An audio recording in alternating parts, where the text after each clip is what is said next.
Studios and AAA Productions presents the AAA Podcast. We're aware, alive, and about it. We're here to cover all topics, no holds barred, from politics to sports. We've got you covered. No topic is off limits. No issue is too hot. This is the AAA Podcast.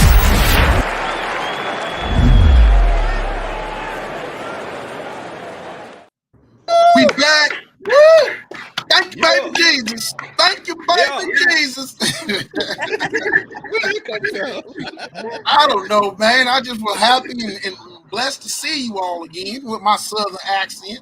Likewise. Period. Yo, shout out to Allure D in the building once again. Yeah. What up? I haven't seen her in a minute. Good to see you, though. Oh, good to see you too. I haven't seen you in a minute neither. Shout out to the road dog. Rand was here. He disappeared. The dude fell out his booster seat, man. I ain't got time for his shenanigans. It's like as soon as you said his name, his Yeah, feed bro, just went, there you go. Your screen went black. I said, I got Hey, myself messing up, man. Shout out to Rand in the building, man. And then we Hey, got a what's good? guest all the way from Charlotte. He's the only Panther fan I've ever met in my life. Facts. The only TJ behind the wheel, whipping and running down the street. Salute. Was good. So welcome, TJ, to the AAA Podcast. Man, thank you for being here. Thank all of y'all for being here. Laura is like cousin of the show. She's a relative of the show. So she'd have been on here probably more than almost anybody. I think so, yeah. Yeah. So What that mean? She's our new Tia. Oh man, she'll bully me. I can't. Laura will bully me, man. I just hit her. Oh yeah, she goes in. She goes in 10 toes deep. 10 toes deep. Yeah. Oh. Hey, wasn't that music group name Allure or no? It was a different name? Allure. That female music group? It was Allure though. Okay. Allure, okay. So welcome. I bought that single because I had an instrumental on it. Before we started off, anybody got anything they working on, anything they want to talk about before we started off? Anything new? Any shows coming up? I know Allure is such a busy. Well, congratulations. She just had one of her babies going from elementary to middle school. So that's okay. Yeah. Okay then. Congrats. I am so excited for him. Oh, That's dope. It's a him? Yes, my son. Okay. That's what's up. Okay. Watch out for them girly girls. Yeah, it's masturbation time. Y'all know I got 5 sons. Oh Lord. Oh, you ain't new to this. I was about to say, so she knows the routine.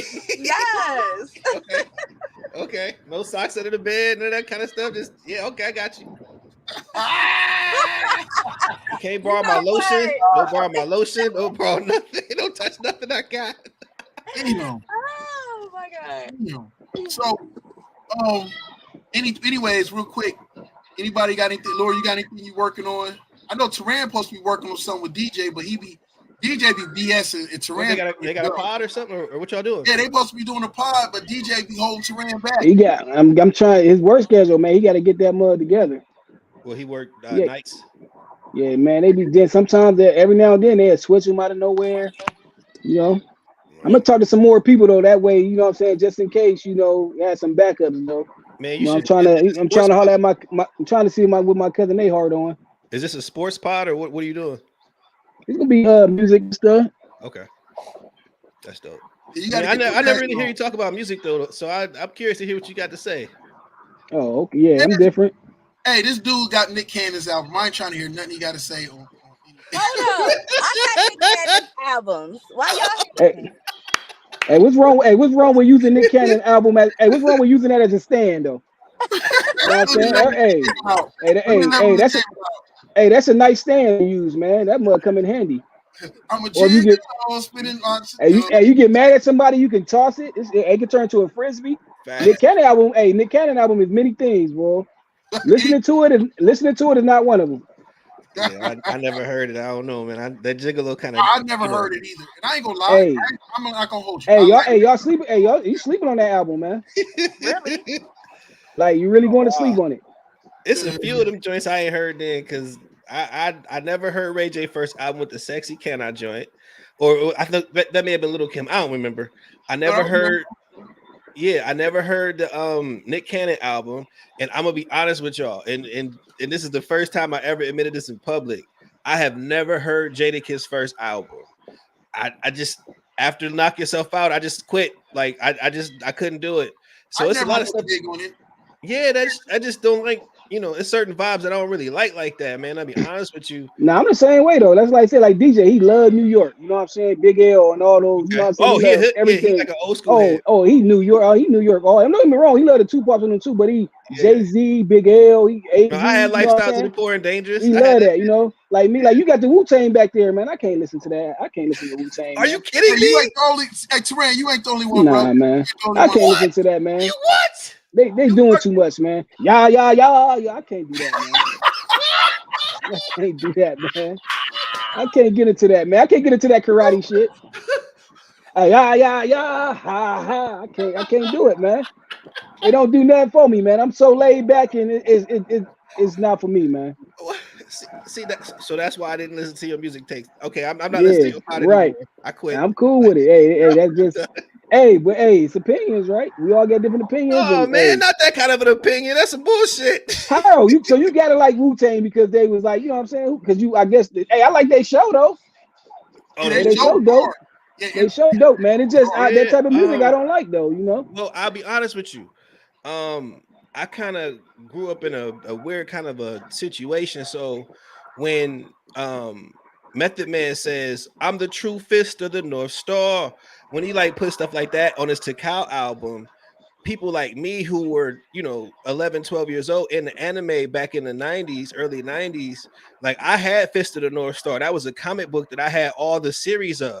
Yeah. And when he says that, I'm like, oh, like he just connected with me. I like their niggas don't know what that is. Like they're talking about like having tonfas and weapons that I trained with as a kid. You know what I'm saying? But they're rapping about it, and they're like the coolest fuckers I ever seen in my life. But look what you said. You had the you know what I'm saying, you can relate because you know what I'm saying, you know what they mean. Like that's like me listening to that's like, even though I'm from the hood and all that, I wasn't doing that hood stuff. So that stuff don't that's like the hood rap stuff don't get to me because I wasn't doing that stuff. You know what I'm saying? So I seen it, I was around it. You know what I'm saying? Like I'm more huh? What did you don't get me wrong. I mean, like Tupac before he went to Death Row, and then like when like Keep Your Head Up and stuff like that. Okay. Like that's my type of music. Even though I did used to listen to like Ice Cube and like West Side Connection, and all that stuff. Which Ice Cube? Because he went Muslim and then he went gangster. So which one? What's the one when he did Waking Up? What's that song called? When he's Today Was a Good Day. Today was a good. Like I'm just saying, like certain songs, like I like those type of songs, like the slow. That's why I'm a Drake fan, honestly, though. You know what I'm saying? Like that singing type of rapping. That's what I like. You know, like I don't Cell kind of fan. Yeah. DJ Quick probably. I would say what's the dude? Jamar DJ Quick boy. Sugar Free. Yeah, Sugar Free. Yeah. Okay. Yeah. I got you. Like that hardcore stuff. Don't get me wrong, some of it be dope, but it's like, I can't relate to it. Even though I seen it and all that, I wasn't doing that stuff. So I was going to the clubs, talking to girls and all that. That's the stuff I was like LL Cool J and all that. You know what I'm saying? I need love. That that's my type of stuff. Like, like I can dig that's my type of music though, man. Okay. I'm getting to understand because at first you had me scared. No, I'm saying the LLs and all that. Like that's even though LL got some nice. Some nice hardcore stuff a little bit, but not, he did like that's just my type. Yeah, it's Mr. Smith period, and that FUBU shit was like really, really soft, but he still had 5, 4, 3, 2, 1 and a couple of joints. Right. Hey, Lord's back. Hey, but I ain't gonna front. I used to listen to DMX all the time, though. You know what I'm saying? Like, man, hold up, wait. Right, okay. It's crazy weird. Okay, I know, right? Okay.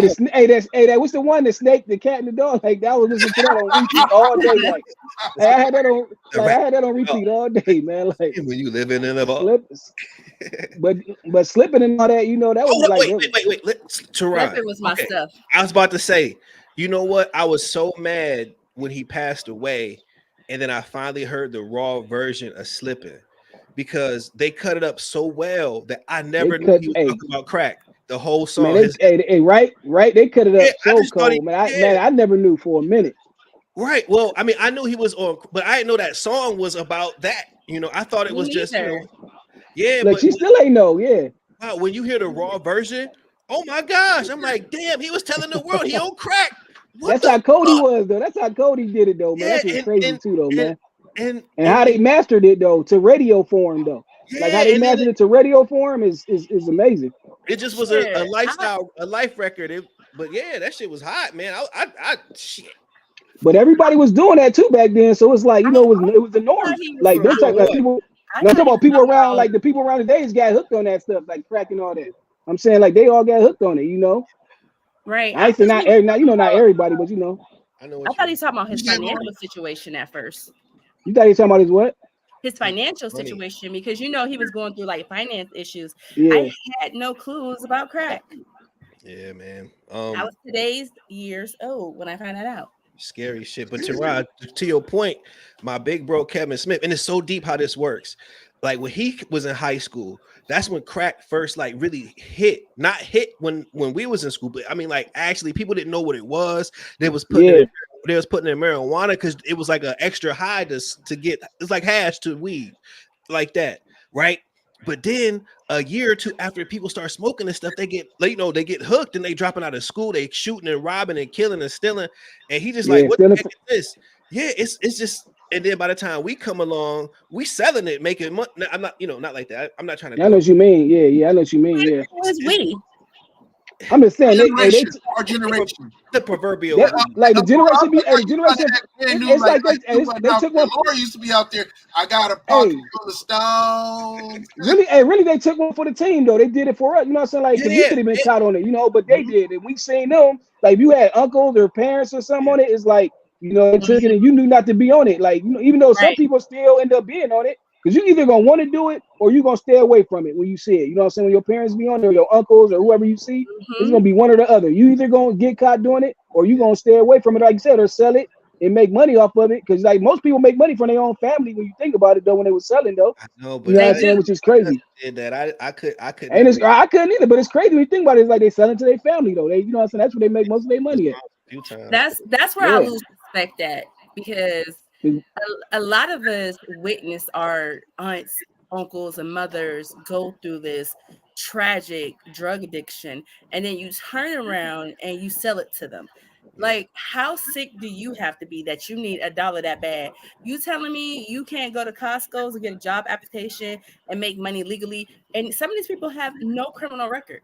So I never understand poisoning your own community.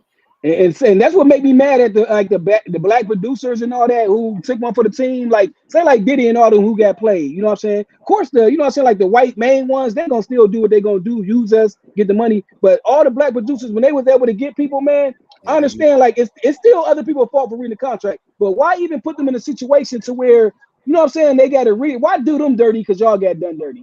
You know what I'm saying? Like, it's like what's the point of doing them dirty? Like, I don't get how even in today's time. Save it. All right. Save it. Main topic. I go back to what Alora said because she's like, right. I'm not trying to excuse anything. I'm just giving facts. So just hear me out, okay? So, in my situation, I had no heat, no running water. I'm 14 years old. I'm eating like bread for breakfast, lunch, and dinner, corn and shit for dinner. It's like really bad, right? Really bad. And I was offered an opportunity to make some money. And I took it. I didn't really think about the consequences of things. At that age, I didn't think about jail. I didn't think about getting caught. I didn't think about cops. I didn't think about getting shot. I didn't think about getting robbed. I didn't think about older people trying to play me and set me up and get me robbed. All kind of stuff that you just deal with in that kind of a situation that comes with the baggage of selling drugs. Yeah. I would venture to say that no matter how much money you made, the torment and torture that you go to bed with at night for what you did won't make up for it. Plus you're in your community. So man, I trust me, even though I didn't do it, I understood it. You know what I'm saying? Like I wanted to do it, I just was scared to do it. You know what I'm saying? Like I was just I you know what I'm saying? I didn't want the, you know what I'm saying? I worry about because I was too cool. I wonder was it was too cool. Cats would have been robbing me left and right, man. Easy. I'm too laid back, man. Like I'm gonna be honest, like they'd have been robbing me easy, man. I'm like, hey, y'all, you know who we can go get. You know what I'm saying? Like even if I had my stuff, like I wouldn't like you just know yourself, man. That's just like I said, I'm not about to go. That's like somebody being a greeter with an attitude all the time. It's stupid. Like you know you got an attitude all the time. Why you the greeting job? Like, come on, man. Like, yeah, I knew I Yeah. wasn't. Right, you know what I'm saying? Like I knew I wasn't. Like cats would have been robbing me easy, man. I'm like, man, you ain't even got to do it. Here it go, man. Let people know that like Alora had the right perspective, man. And then we'll talk about it a little bit later. But yeah, these are people we praise and we rap about and we make music and we put them in the movies and they are stars. Yeah, right. Yeah. But these ain't people to praise. And that needs to be talked about more. So what we're gonna do, we're gonna jump into the news. In the news. In the mix. Let's get in the news. That's why he called himself the producer. First thing in the news, yeah, so I can pull it up over here. We ain't got chicken. What? Okay, which you want to do the Keith Gill joint GameStop? Who ain't got chicken? Let's get the easy one out the way. Talking about big chicken, man. What's the easy one? The easy one is just going over quickly. Trump found guilty and raised 114 million since being found guilty. Well. Can I say this? Okay. So you got super PACs, you got campaign contributions, right? And you got I don't want to say Republican. You got conventions, okay? So you have so many ways as a presidential candidate, senatorial candidate, gubernatorial candidate to generate funds, right? Right. So the money that Trump is generating, if that money could be actually used towards his actual campaign instead of paying fucking legal fees, he would win the race hands down. Period. Ain't that deep? That is heavy. Easily. $104 million. It was 141. God dang, I'm sorry. I shot it low. Man, stuff like that that stuff pissed me off, man. Y'all just raising money just to get a dude that pays. Like, man, that's crazy. But how crazy is it that he's able to raise money like that? And I'm sorry, guys. It really ain't. Go ahead. It's so crazy because in society, if Trump was a black man, he wouldn't even have that option to raise that type of money after he was found guilty. But how easy would it have been if he was just honest with his wife and then he didn't go through all of these steps to mass money and then pay off hookers and prostitutes? Like that for me is crazy. Yeah, like who said you had to do that in the first place? Right. So I've learned this today. I was talking to a coworker today. And, I've come to realize that you got a lot of people that are just at this point don't want to bend or don't want to admit that they was duped or they was wrong. So they're going to ride with Trump to the end, no matter what, even if they can still, because they'll tell you, oh, he's a dumbass, so he's stupid.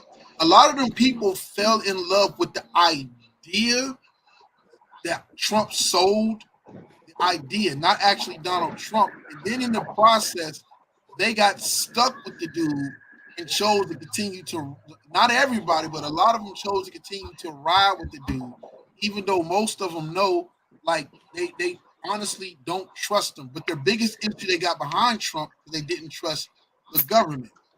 And they had mistrust, so they were tired of the government treating them, and Trump sold them on this idea. Yeah, he sold them on the idea. I don't understand why they let big business trick them into thinking that big business was going to be in their favor. But that's what happened. So people are more in love with the idea of what they think or want to believe Trump stands for. But now they're stuck with this guy and they refuse. It's hard for them to come and say, I was wrong, or he tricked me, or I was hoodwinked, I was bamboozled, I was swindled. And so they stuck. And they just, rather than have to, all the arguments they got, and when all the people who was laughing at them during that whole entire time having to admit they was wrong, they just dug their heels in. Nancy Graham. Yep. They dug their heels in, was like, Ted Cruz. Now they stuck with this monster, and they done whatever the case. So, and that's what I got on that. And then as far as his base too, because let's talk about his base. his base is definitely not going to pedal back on that, because they have to believe that "Make America Great Again" slogan is truly what Trump believes in. And I don't think he originally meant racism. I really don't. I think that these people have to believe at their core that Trump is a hardcore racist. And I really don't think he's a hardcore racist. I think that Trump has a bias that he chooses to turn on and turn off. And his base has to believe that this is our great white hope. This is the first president who can openly be racist and back up everything that we believe in. And if they admit that he's not that, then they lose their whole identity. What party are they going to choose after that? Who are they going to rally with? Who can relate to them in this party other than Trump? Nobody. So they have to stick with him. There's no one else that they can relate to or be like really going to back him because he understands us or she understands us. Think about Governor DeSantis, Ron DeSantis from Florida, right? I mean, he was in the beginning, I don't want to say in the beginning, but in the beginning of the primaries, he was the major threat to Trump because he's the one that got rid of Black history, basically, right? He's the one that stood up to Disney, right? And he's the one, well, I think he tried to take credit for abortion in some kind of way. So I mean, that's kind of racist and that's kind of sexist. So he's making all the check marks, right? But I think his biggest thing was what you just said. He could act like Trump could actually be openly racist and be praised for it, where DeSantis still has to use coded language because he doesn't know. Because if he doesn't make the presidential run, I mean, if he doesn't make it in that run, he can still go back to being governor and win that. But if he goes too far racist and too far nigger, you know what I'm saying? It's a wrap for him. So okay, all right, Miss Denon, okay. Love it. Hey, but you know what's so crazy about Trump though? Trump doing like in a different way. Trump doing everything like when he be going against the government and all that other stuff. Like he doing everything that JFK was doing, but JFK was for the other side though. You know what I'm saying? And they didn't like that though. If you go look at a lot of JFK stuff, JFK was trying to expose. You know what I'm saying? He was trying to expose everything the government was. He was trying to do a lot of stuff. You know what I'm saying? The people who voted for him. Man, so I don't think Trump never did anything against the government unless it was to circumvent power. So he. But I'm saying he act like he. But I'm saying he be acting like it when you know what I'm saying. He be acting like he for his people. Yeah, right. Yeah, he be acting like he ain't probably do what he be doing, but he be acting like he going. You know what I'm saying? Like Trump know what he doing, man. He's smart as heck, though. Trump gives the image of he's taking on the government. That's why his fan base loves him. That's what I'm saying. He acting like he's standing up. Like if you man, JFK was doing that. Right? Like if you go really look at man, like when he even the military and all that, when he was about to do a lot of stuff, man, they was like, nah, but he doing it in a different way because like I said, he like I don't know, like because Trump is like what more so Republican. JFK wasn't really though, and like I said, JFK was trying to take the mafia down and everybody else. Trump don't speak up for like say like he don't want to admit like the country racist and all this other stuff though. You know what I'm saying? In a different way though. I'm just saying like it's like he acting like the government is this and that. But Trump but JFK was like I'm telling you, JFK was going like he wasn't going for what the government was doing. Like he against a lot of things. Did you go really look at man? Did you go look at a lot of documents and all that? I will say this with JFK having I'm sorry.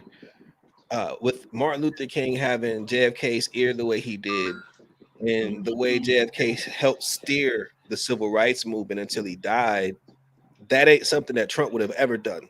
No, right. You're right. I'm saying he ain't doing it in that way though, right? He's doing it in a way to where he acting like he, you know what I'm saying? But it's only for one side. JFK honestly was for both sides though, really though. The one side just didn't want him to be for the other side though. You know what I'm saying? That's all that was. Like they had to get rid of him.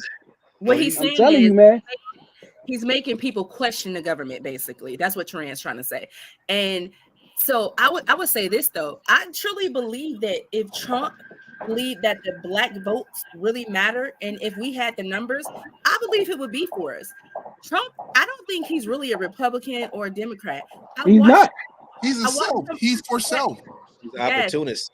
He is. And that interview that he did, and they said, if you ever run for president, what party would you run for? The Republican Party, because they're the dumbest party. I could say. He said that, man. Think how long ago he said that too. How long ago? Right. I think it was years ago. That's what I said. Like, but he was dead serious though. He ain't no Republican nor Democrat. And that's why when Trump first came, I was going to vote for him because Trump is strategic. He's calculated and he's no dummy. And that's why I was like, oh, But I he's definitely greedy and you're right. I'm agreeing with you. I'm adding on what you said, but he's greedy and he can't help himself. So what's the word that goes along with where he gets in his own way? He can't help himself, and that is always his downfall, is that Donald Trump's gonna be Donald Trump, and he's always gonna fuck it up because he can't help himself. Man, I can't believe he raised 141 though, man. That's crazy. I can believe he raised it because I can that's believe wild. it. Yeah, I can believe it, but that's wild, man. I got one of his letters from one of my Republican friends that they sent out during the 2020 campaign, and it is really like if you're a closet racist, or if you're if you're racist and you don't know it or whatever, like it plucks those strings for you. Like, oh, they after him again. Oh no, I mean, they just know how to do it. I mean, it's he got to be getting money from these. He got to be getting money from these owners, man, of these sports teams. Yes, of course. Like, he got to be.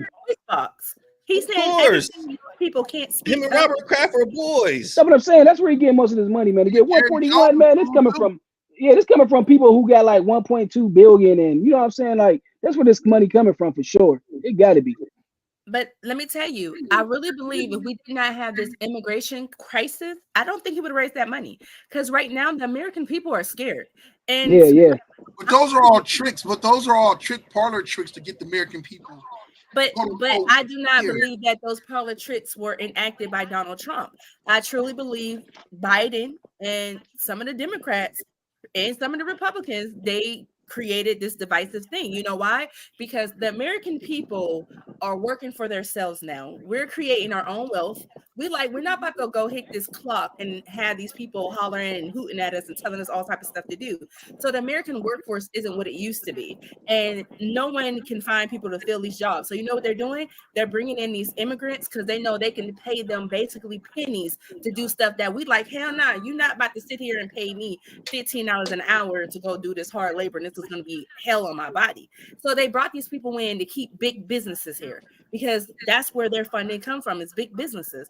Big businesses are going to move out of the U.S. if Americans don't get on the clock and start working the way they want us to, like slaves. Nah, right. They bringing them in and acting like they not bringing them in. But you're right. That's exactly why they bringing them in. But then acting like they not doing that. Mm-hmm. Oh, they're doing it. And right. I know they're doing it right.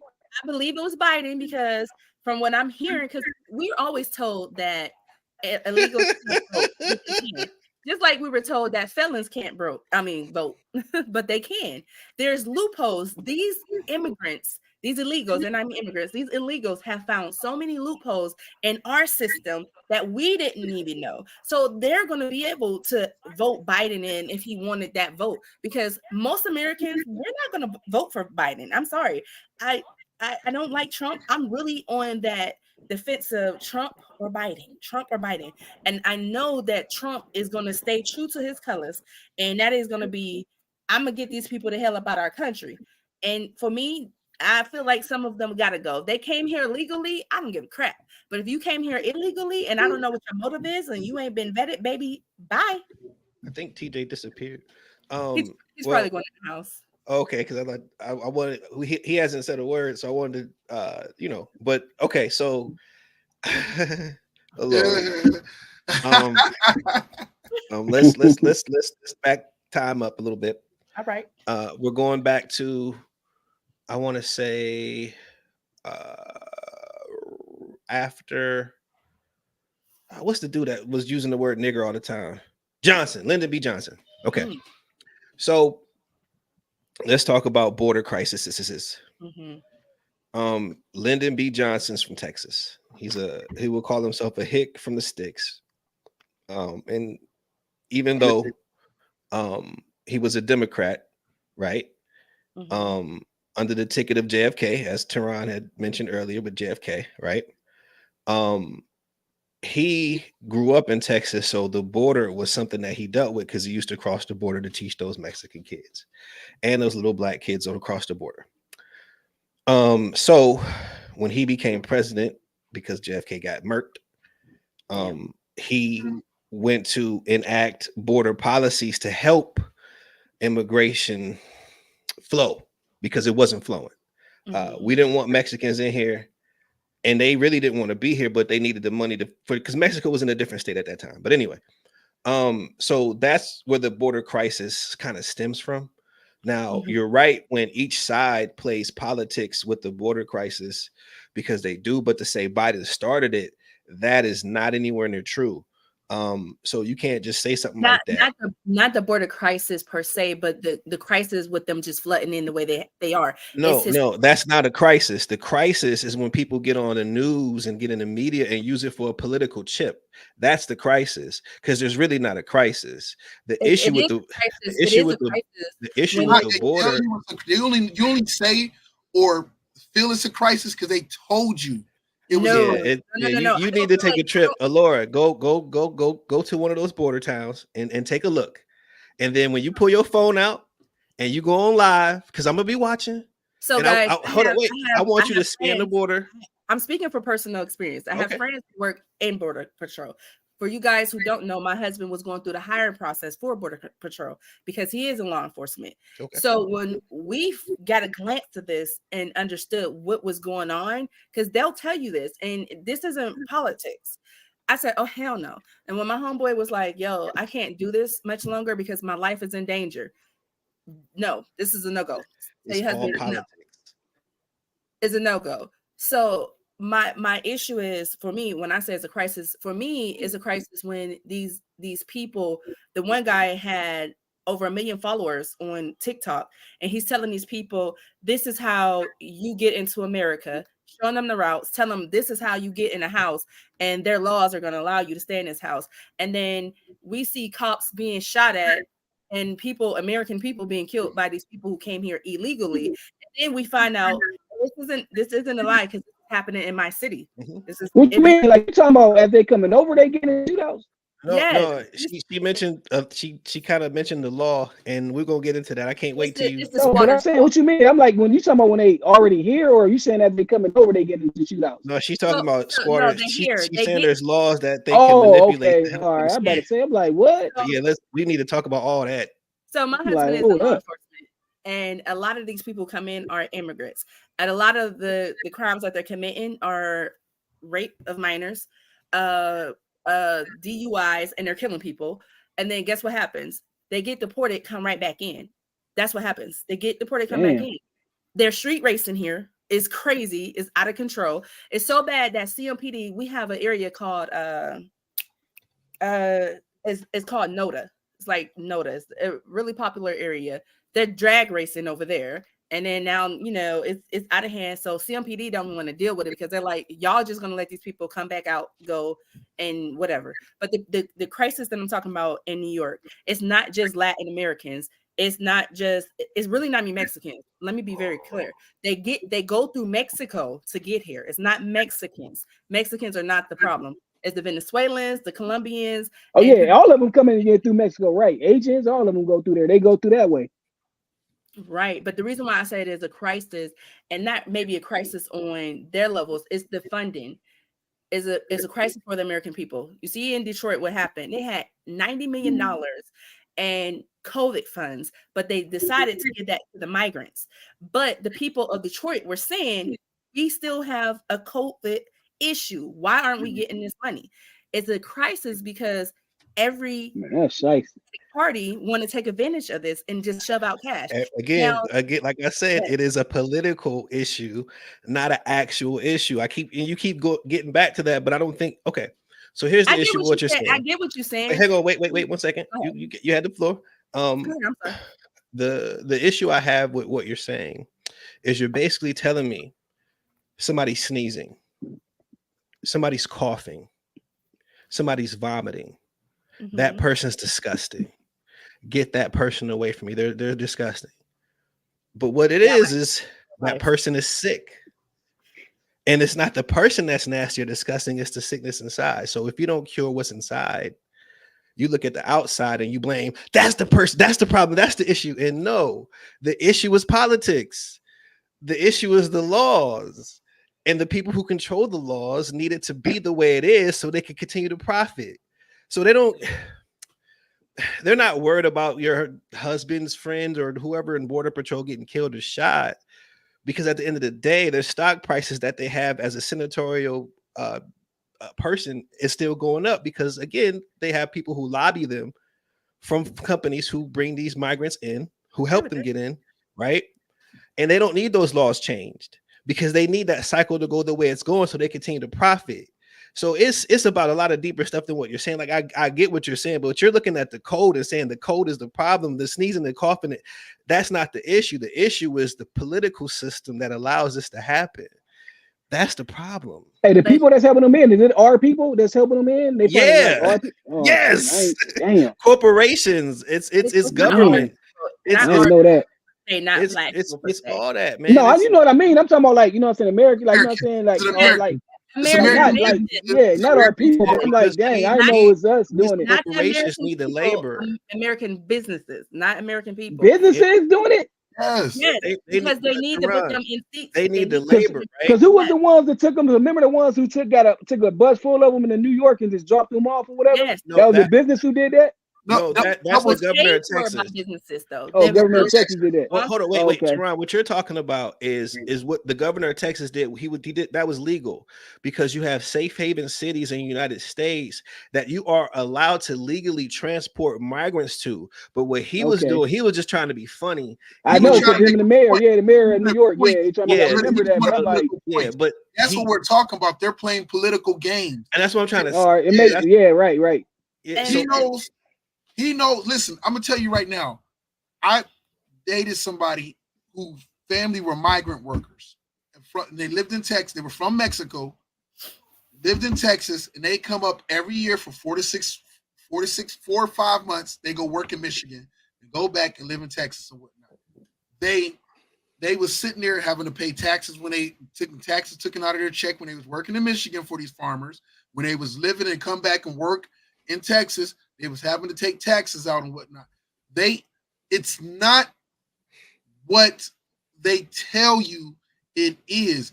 They are part of immigrants, illegal and legal, because a lot of them illegally get hired at other places and they still get taxes taken out of their damn checks. Unless you got some crooked ass American who's cheating the system and paying them under the table. It's the American that's cheating the system. And the legals still have health insurance, by the way, but it's in the farm bill.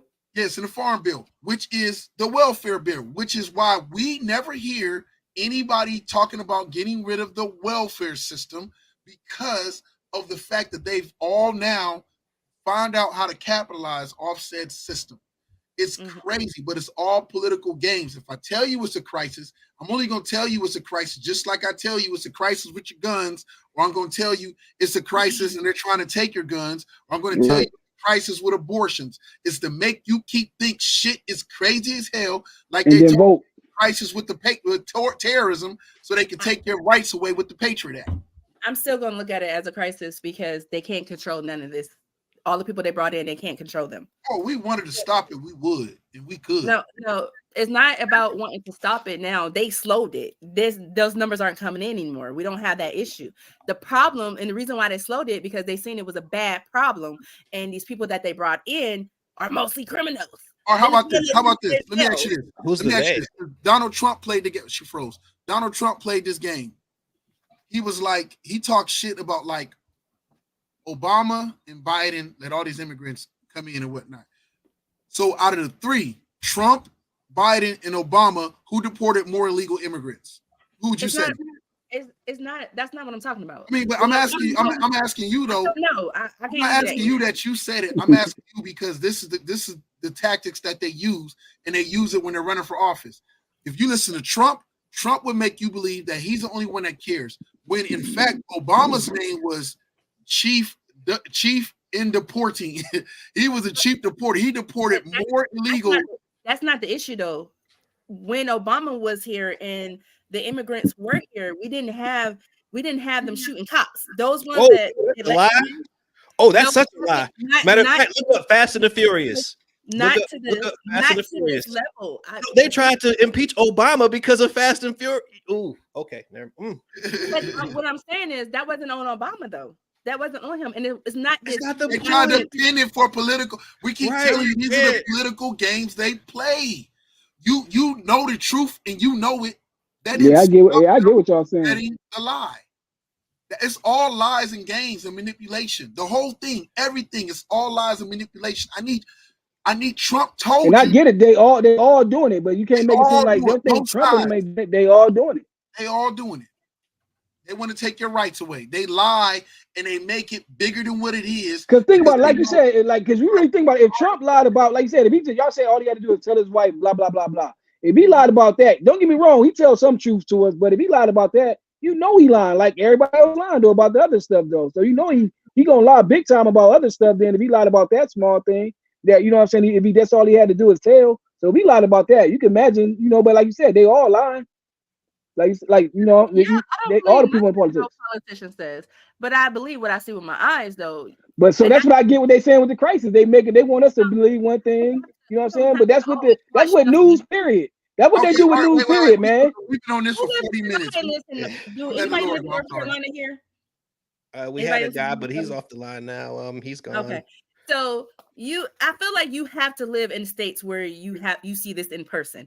You see them camped out here. We had something called Tent City. Tent City was not like Latins or anything like that. It was mostly homeless, displaced people who they were Americans. If you see it now here, like I'm riding down South Boulevard, I see tents. Like these people, they're not from here. These people are all over our highways. I'm seeing it with my own eyes. That's why I said for me it is a crisis. And then if they bring them in to make it seem like it's a crisis, you know what I'm saying? If she's saying that she fears for her life because she's seen these people. Oh, you fear for your life because you seen these people. Then she says it's a crisis. Otherwise. Nope, don't say that. I did not say that. There are a lot of people who come here who are immigrants and they're very good people and they live in my neighborhood. But like I said, there are a lot of them who do come here and they have not been here for a while and they don't have no money, they don't have nothing, so they have to commit crimes. That's what we're seeing. Okay. That's even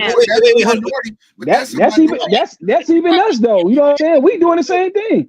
And these people are still on the streets, right? Not cutting out people's hearts and cutting out people on the streets, right?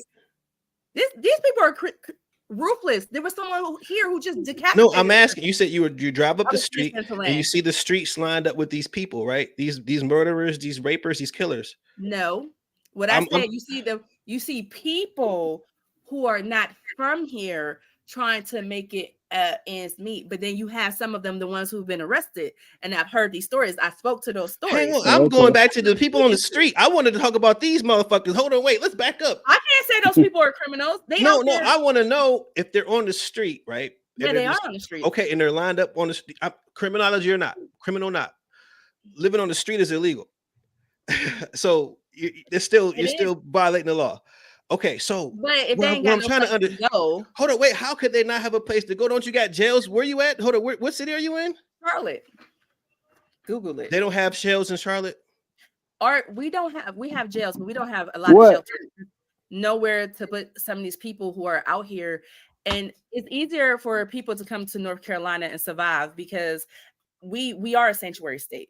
And there are people who come out there and set up and help these people. And it's not just like, the people who are coming in, but the people who live here too. But the issue becomes funding when you don't have enough to help everybody. You don't have enough housing for everyone. And then that's what I'm saying. Not all of them, but some of them. People are here on the street illegally. They don't need housing. They need jail. Wouldn't that be the thing? Because you are illegal, right? So wouldn't you not get a home? You would get jail. I wouldn't put them in jail.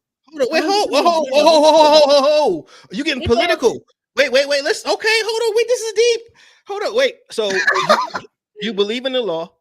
Your husband was going to be a border patrol officer, which he would be putting people in jail, right? And you're talking about the law being a thing that needs to be rectified and fixed, so people won't come over here and have a crisis. But yet, hold up. I'm very curious, Alora. Very curious. But these immigrants land on these streets. I mean, don't they deserve jail? They don't. I don't listen. They're illegal. You just said they are illegal. Because our government says they're illegal. But at the same time, a lot of them that I see are women and children, and they can be killers. Women rape people. Women kill people. The one was a killer. The one who cut out the heart. She was a killer. So what I'm saying is, you see how you're vacillating. when I listen, I don't know it all. I can just It's say not from about the knowing it people. all. It's about being honest with your feelings. If you want to just be My honest, my feelings is this. Let me say this. My feelings is the people who are here and they're not causing trouble. Let's help them. But the people who are here, illegally. some of these people are really fleeing for asylum. They really are. And I get y'all. Okay, all right, We'll move on. bro. We gotta move on. We gotta move on, y'all. We gotta move on. We've been on the first topic like the whole time. Because this is what I like. Debate, baby. I love don't get me wrong. Laura, I love it. We can set up something. We can even get Beef Ass in here. We'll set up something, whatever case, and really deep diving. Yeah, we do gotta move on. It's like 45 minutes. Y'all both. Because the thing is, when you say something is, when you talk about law, you're either law on one isn't side. always right though. No, I agree, but a lot of times when you talk about law, you're on one side or the other. What you're doing is you're kind of playing both, and that's stuff that I kind of like. That makes me. It burns. It kind of bothers me when people do that because it's not fair. You can't say in one sense, okay, these people are okay even though they're illegal, but those other people, we don't like them niggas over there. You can't do that. You know what I'm saying? Criminals. Come on here. Now, if you're not killing somebody, like I feel like we can work with you. All right, so what we got coming up next, Laura, it's dope. We gonna have this conversation and whatnot. So I'm not cutting you off like that. Yeah, I'm not saying you're wrong either. I'm just talking about what we're talking about. That's all. Yeah, I know. Okay, so what we got coming? I'm the person I'm gonna beat somebody up, make their nose bleed, and then go give them tissue and help them. Yeah, I see. Okay, so we got this dude. What is his name? Roaring Kitty. Oh, Keith Gill. Oh, this is shit. Okay. Oh, this is fun. Hold on 1 second. Let me get your... Okay. All right. Okay. I'm about to introduce y'all to the wildest motherfucker in the world that nobody knows, but everybody knows. You ever been to GameStop? Yes. He is the creator and owner of GameStop. Oh, I did about him. Dude, they're young, man. Yeah. Let me tell you the story. And there's only so much I can tell you because we don't know. So GameStop became public maybe about 6 or 7 years ago in the stock world, right? Mm-hmm. Shot up the charts because, of course, GameStop is a physical, more so physical, deep, whatever y'all play games on, and you know what I'm saying, whatever, physical units rather. But once PS4, PS5, everybody started moving over to more of a streaming platform, GameStop struggled to make money, right? Right. So earlier last year, they started liquidating stores, closing stores. This dude, Keith Gill, Mr. Kitty himself, he saw the stock price plummeting. And what he did was he made some kind of deal with somebody. We don't know. It's you can't find out whatever happened, but he went on his streaming platform I think it went 2022, and he did a live stream about he was going to save GameStop, and the stock went up. And he didn't do anything. He just said the words, I'm going to save GameStop. We're going to be here till 2050. Then he's smoking a cigar, spinning in his chair because he's crazy. So the stock shoots back up for nothing. All because just of his words, he just said it. So anyway, once they realized that he was just talking shit, the stock dropped back down. They closing more stores until what happened today. So he set up a live stream platform because he wants to talk about the state of GameStop. So the whole world, the whole financial world pauses, you guys, and tunes into his live stream. And do you know what this nigga do during his live stream? What? He starts shaking. He starts shaking and spinning in his chair during his live stream on Wall Street television, Bloomberg television, MSNBC Business, Fox Business. It is hilarious. What you mean, like Caesar? What? Yes. He faked the seizure. Yes. He was and his stock, well, it started to shoot up, but then when he started talking like he was just playing, the stock shot back down. What the heck? Went here to call 911 and went all the way up. So when the stock was going up, he was getting like, did he lose money, gain money? Like what happened? Yeah, like, he gained money, but the thing is, he's worth $600 million apart from GameStop, and nobody knows how he's worth that much money. Nobody knows. SEC, so young, man. It's just amazing. Like, but he could take literally his own money and make GameStop profitable. But he doesn't. But he's just so rich and popular that no matter what he says or does, the stock price. And I think he got this from Elon Musk. To be honest with you, that's an Elon Musk trick. Yeah. And I still saw that with what Elon Musk did with Twitter, but a couple of years back before he even tried to take it over, talking about he was going to buy it for $4.20 a share because $4.20, talking about weed smoking. So they got these little taxes and things, but this dude right here, Keith Gill, is a fucking genius. I don't know how or what, but he just figured it out. And I'm gonna look him up. Man, I'm looking him up now. They seriously. Allura, imagine you're watching live television on Bloomberg Business. You know how you got the numbers and the stocks and stuff, and they're like, "Hey, we got to tune in now to Keith Gill's live feed. He's going to make an announcement on GameStop." And it goes to his little live feed, and you see him in this chair. He's like, I was just calling 911. Hello, oh my goodness. Yo, that nigga over there dying. Send help. It was hilarious. That's right, crazy. basically. But yeah. All right, so let's jump through this news real quick. Hunter Biden trial. Not that anybody really cares. Really but damn, he look just like his daddy. Yeah, he do. He look almost as old as his daddy. Listen. But Listen, he got the trial going on. None of us care. This is what I will say. Not to circle back, but not circle back. This is the difference between us that just stuck voting for these motherfuckers and those of us who are sycophants of 45.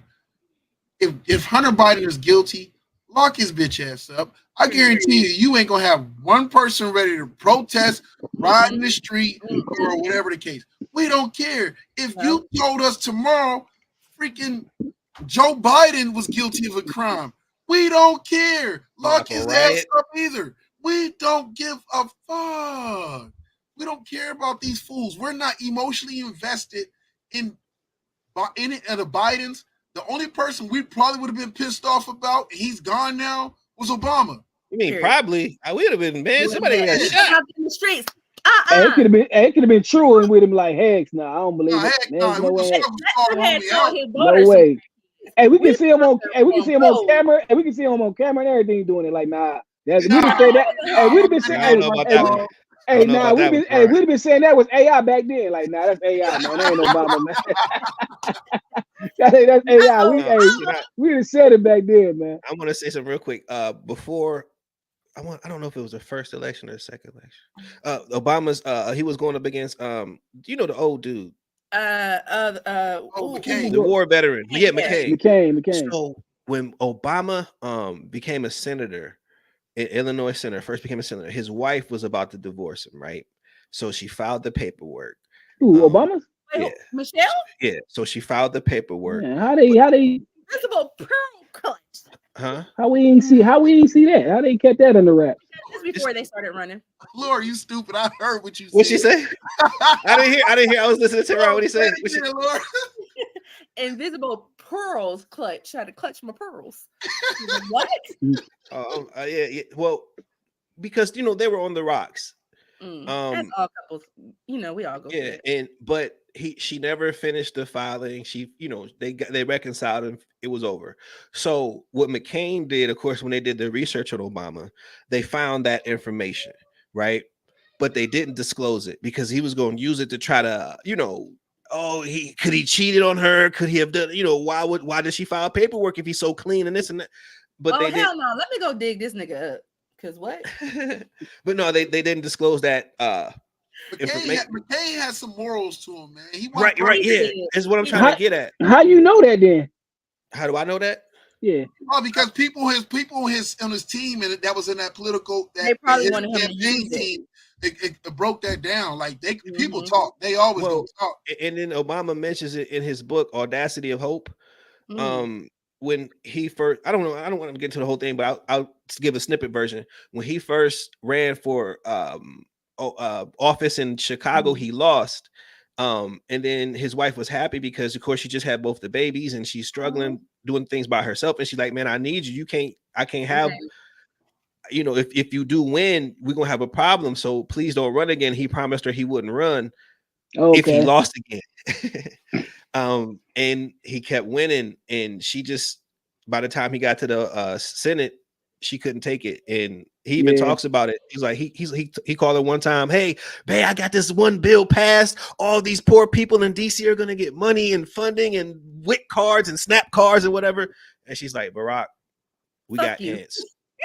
It's not even just the kids though. I knew it was gonna be. You gotta think though.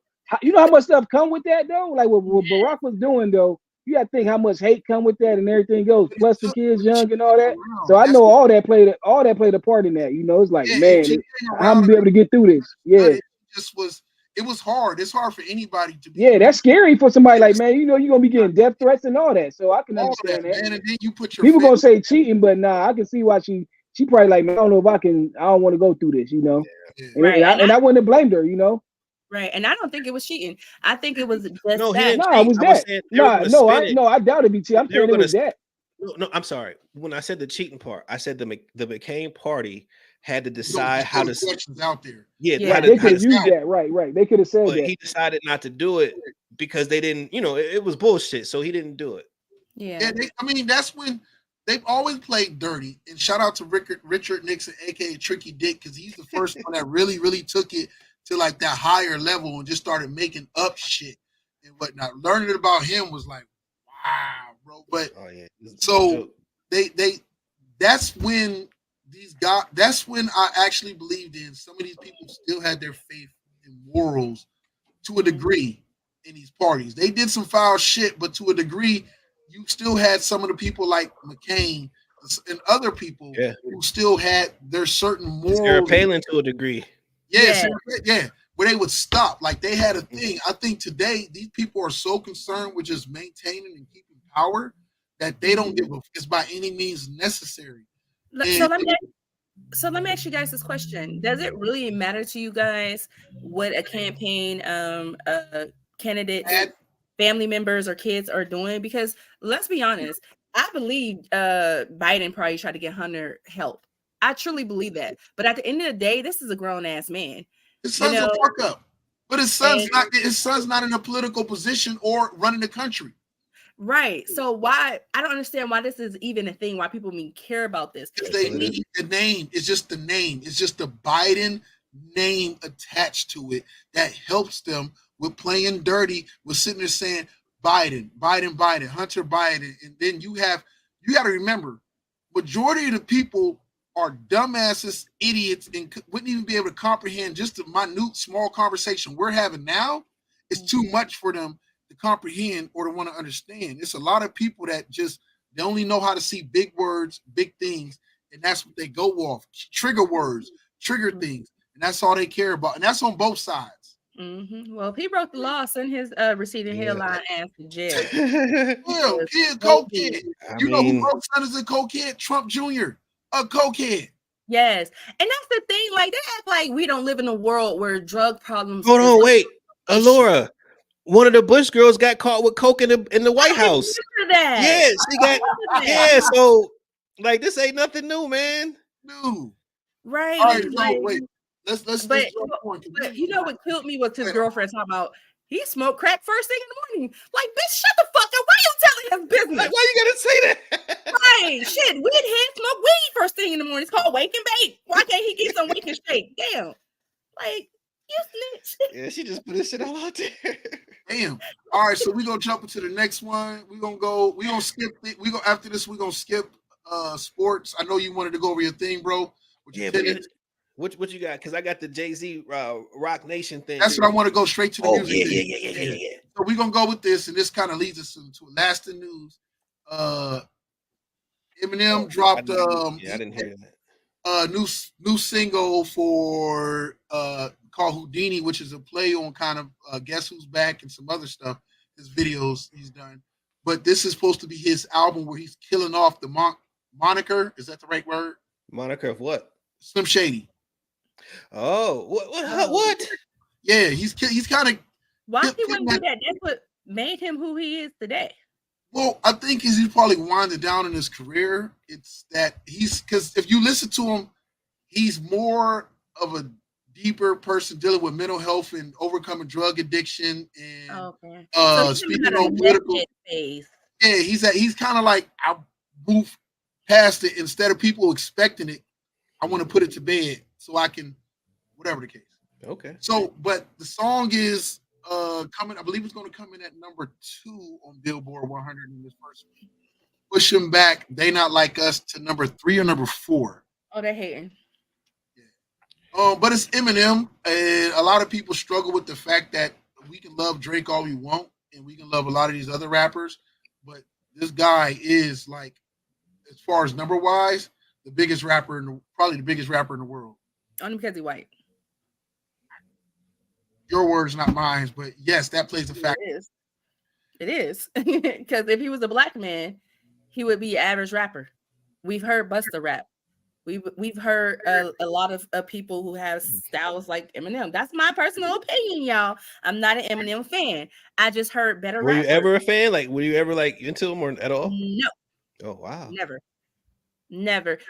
Because I just felt like he was a gimmick. I didn't like how he came in bleached blonde. I felt like his target audience was more of a white audience, and then he was pushed more on us. And then I've seen I just didn't really feel him. I just didn't. I really didn't, and I felt like he was so disrespectful coming in, and that's a fact. And I couldn't get with it because he was dissing a lot of people that I liked, and I was just like, I get that you got something, but come in and be humble, because I feel like you can't get touched the way some of these other rappers get touched because you're a white man. If you was a black man, then I feel like a lot of these rappers would have handled him in a certain fashion. They didn't because they was afraid of the law. They're not afraid of the law when they go after each other. And that's why I'm not a fan of him. So you saying he weaponized his whiteness? I do. I feel like he did. I really do. I'm not lying, because I felt like he could come in. He knew he could say whatever, go after whoever, and he was going to be protected because he was that Caucasian man. And then I listened to some of the stuff that he said in the past, and I'm like, oh, this nigga was a gimmick. Oh, yeah. He has some of those. A checker pass, give it to him, but who in hip hop, who in life period doesn't have a checker pass? Nah, you never change. You never change those type of colors. You only hide it. That's not true. What I will say is this: you can say that, but if you go ask most rappers in the game, not to cut you off, who've either been around him, but if he was to develop dementia, he's gonna go back to his old ways. That's what's going to resonate with him. I watch it in nursing homes all the time. What the heck just happened to this conversation? But Allure, he had a moment. He had no moment. That's not a moment. He had a moment on camera. We don't know what his moments was like off camera, considering where he grew up, who he dated, who his mama was. He was bred in a certain way, and when y'all get mad at me, if you was to sit there and say that same thing about a black person to somebody else, they'd be in an uproar like, yo, what you trying to say? A nigga can't change, a nigga can't grow out of a certain mindset. I say that shit about black people all the time. Nigga, if you robbed, killed, and motherfucking maimed your fucking friends back in the day, I'ma still give you side eye. I don't give a fuck how much you talk about you change, nigga, because I'm gonna be like, hold on, wait. Are you a DMX fan? I am. Do you know what he did? Are you a Biggie fan? Do you know he used to rob people? I'm not really rob people. I liked his music, but I would never hang with DMX. Ever. It's a difference.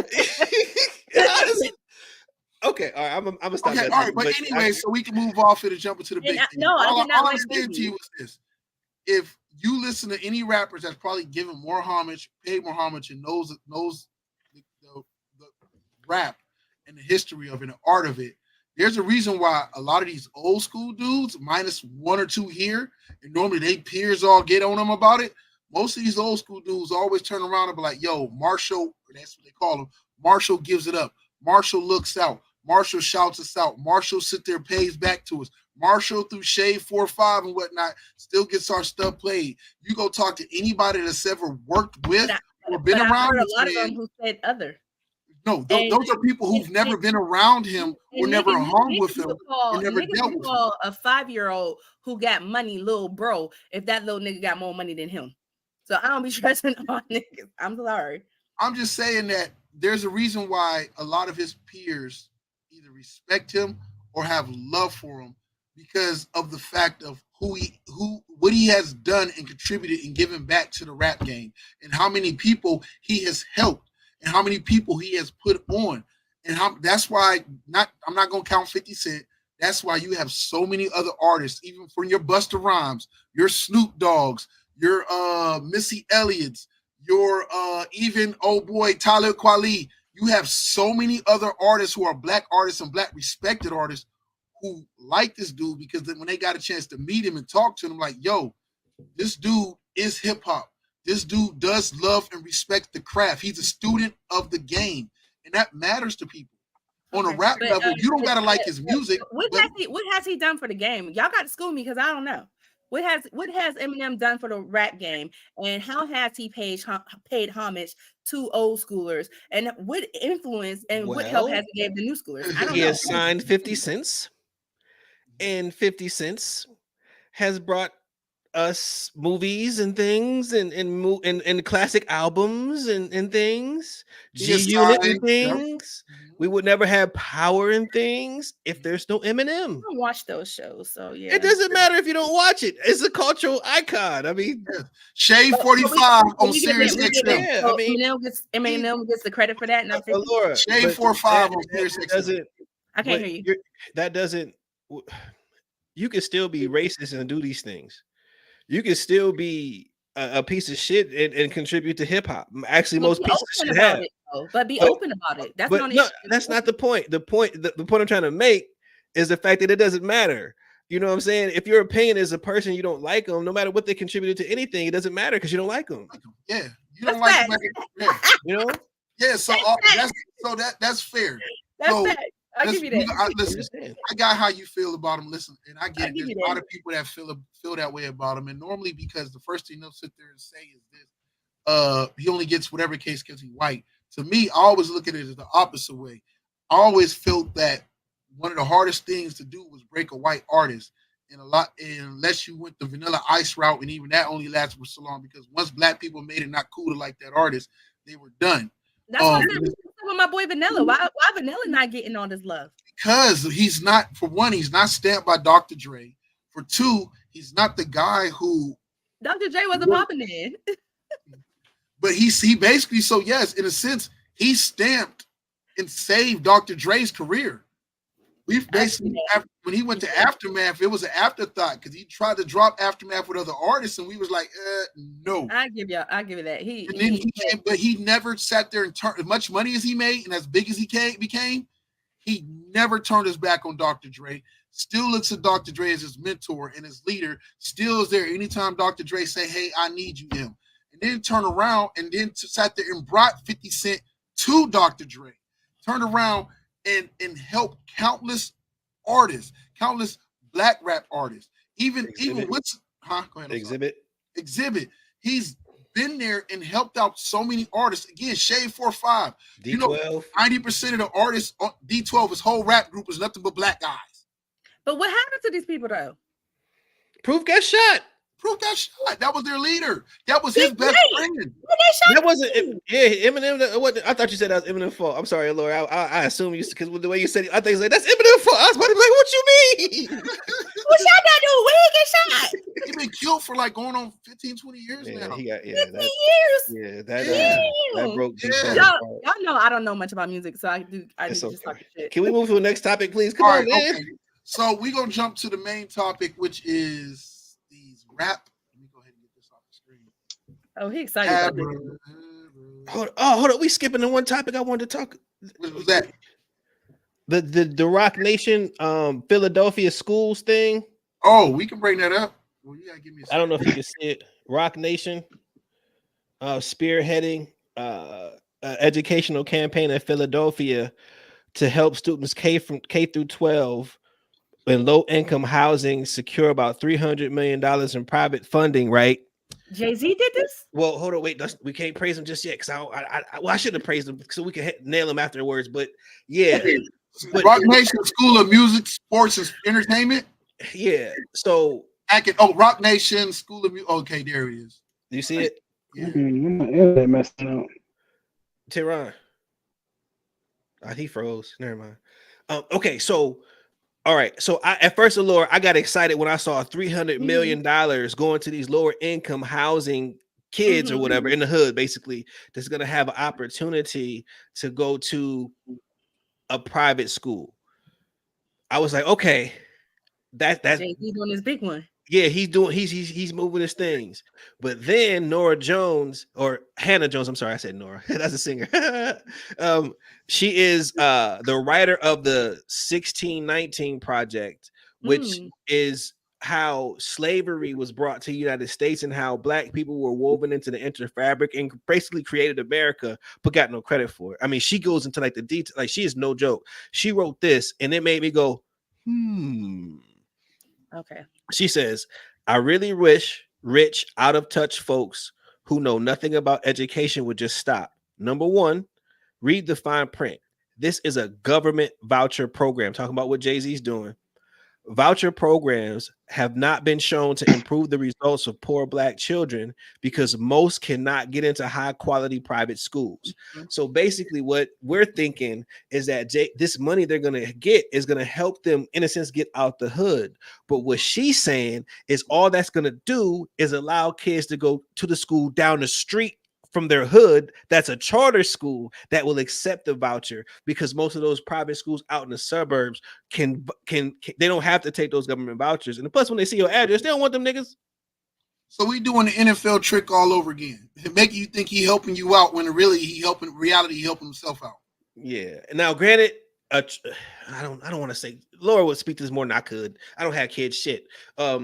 Charter schools are. They're not they can manipulate stats. They can hide. Yes. They have different a set of rules to play by than public.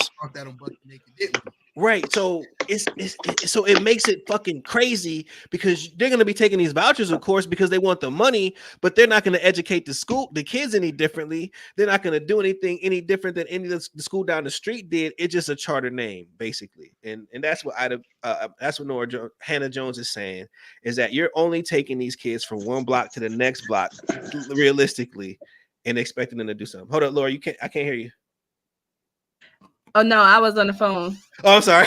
I saw your mouth moving. I'm like, oh, okay. But Tehran, yeah, we especially if you don't pay the teachers right, you know what I'm saying, that's coming in. If you hire the same type of teachers that's at these regular schools, you're right. You're just gonna be taking the money, letting these kids come in. But if you're paying these teachers pretty good, then the teachers might take it, they might take it serious, so they will teach them something. But if not, well, that's up to the charter school to pay the teachers more. That's what I said. That's what I'm saying. The charter schools pay them good money.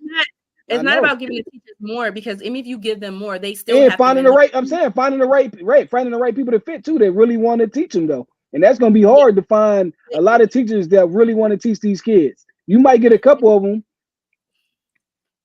But even if you do find the right teachers, they still have to try to hit these numbers. When you go into charter school and these kids aren't getting to the point where they need to be, they're not reaching these IEP levels that they have, or their testing levels, then that's when these teachers start coming in and manipulating the numbers. And you're thinking that these kids are learning and they're getting a better education where they're at, and they're technically not.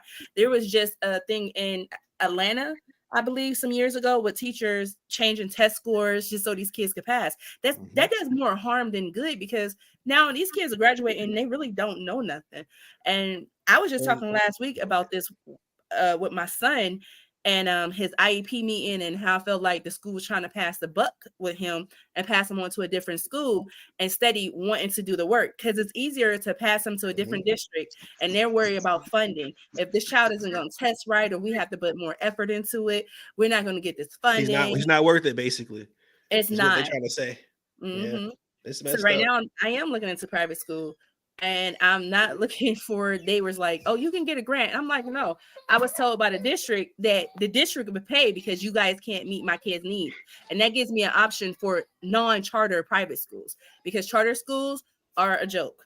Yeah, and that's what she was trying to say is that all he's doing is making that money available for those kind of situations to fester, and he don't know it because, of course, he's not in the education. He just knows when some people came to him with a business proposal and say, "Hey, we need your name to stamp this. This is for Black kids in the hood, man. Come through, Philly free. We got Freeway on here. We got Rick. You know who else? You know all these people. We'll have a stage. We'll have a concert. We can do all this, man. It's gonna be."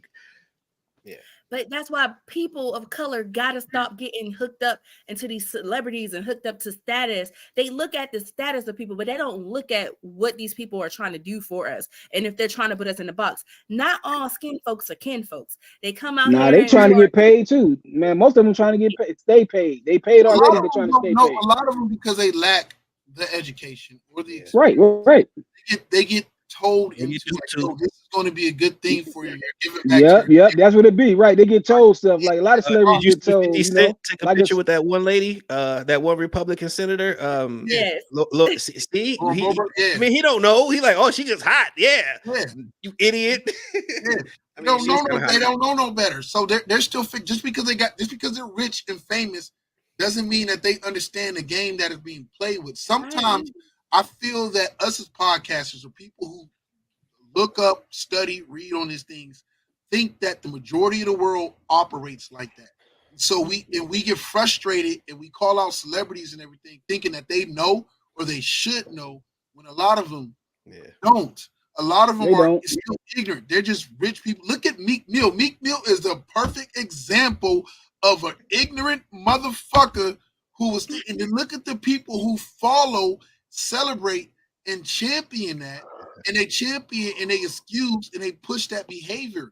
They're like, yo, like in our mind, at one point in time, he was a victim. And then at some point in time, he stopped becoming a victim and started becoming more of a reality of always being told he was a victim. And so when he started getting held accountable, and then what's the first thing that happened when we start being held accountable? And then it's listen, we love and we praise Black women, educated Black women, especially educated Black women in the legal system, or even those that do get to make it to become judges. We was willing to turn on this woman who became a judge and everything else, like, yo, fuck her, she da-da-da, she corrupt, whatever case, because some rapper, we all like his songs, kept failing drug tests, kept missing curfew, kept lying about where he was going, kept pissing dirty or using other people's piss over and over and over again. And the sad part about it is this: if we want to talk about an unjust system, this motherfucker got more chances and opportunities and kept violating his parole than any of the regular people who we love, adore, grew up with, or who are our family members ever would have got. Sure.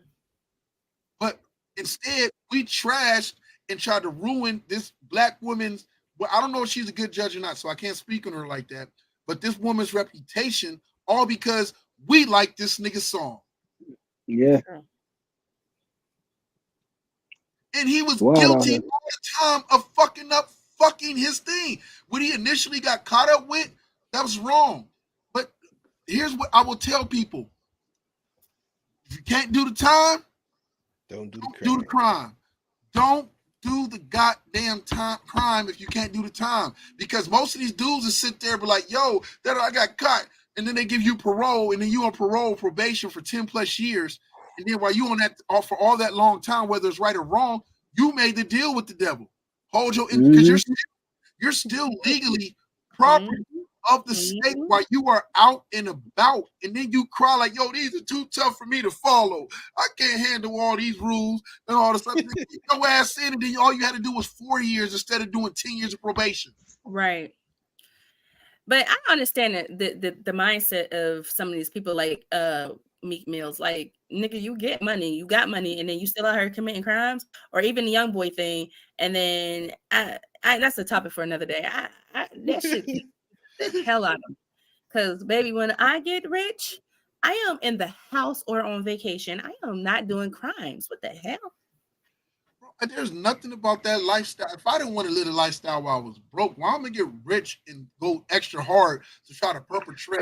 Cause you got, man, honestly, a lot of these people, man, in the music industry ain't got the money like we think they got. They got it in, not from the music wise. Like a lot of them be cleaning money like it's in front, you know. Like honestly, you find out so many things like with these like so, especially like some of these head people, man. Like they still been is like doing the drug stuff, man. Like you think Diddy the only one that was doing that? A lot of them been doing that. Ooh, a lot of people, yeah, I right. agree. Like And like it's been a front for the longest. Like we knew, we just didn't know it. let's jump into that while we here. I'm sorry, Lord. It's a good segue what he brought up. That as we're here, it's a good segue into the main topic, and the main topic is more about. And y'all brought up bits and parts of it earlier as we were discussing everything. A lot of these with black hip hop labels we got from. Let me take this off the screen. Stop sharing. Yeah. Sorry, Big Chicken not here. It's okay. We feel your pain, bro. Take your time. All right. So, and don't worry about the thing in the middle. What is the best record label? But we have a lot of these independent black-owned labels. You got your Rockaware, you got J. Cole's Dreamville, Kanye's Good Music, Def Jam. A lot of us forget at one point in time that was a black-owned label. Loud Music signed a lot of East Coast artists and some West Coast artists too. You got Aftermath. Let's not talk about Bad Boy, but there's Bad Boy. Cash Money. You got No Limit. And so with that being said, let me bring everybody back. NOLIMIT. You niggas can't fuck with me. And so it's dope. But who was it that brought it up earlier about the contracts and fucking them over? Was that Allura? Man, that's me. That was Teran. That was Teran. Teran was like, yo, a lot of these dudes like was signing these people, their own people. Listen, I'm gonna tell you right now, all respect and high praise to James Brown. James Brown was robbing niggas left, right, and sideways. It started back then.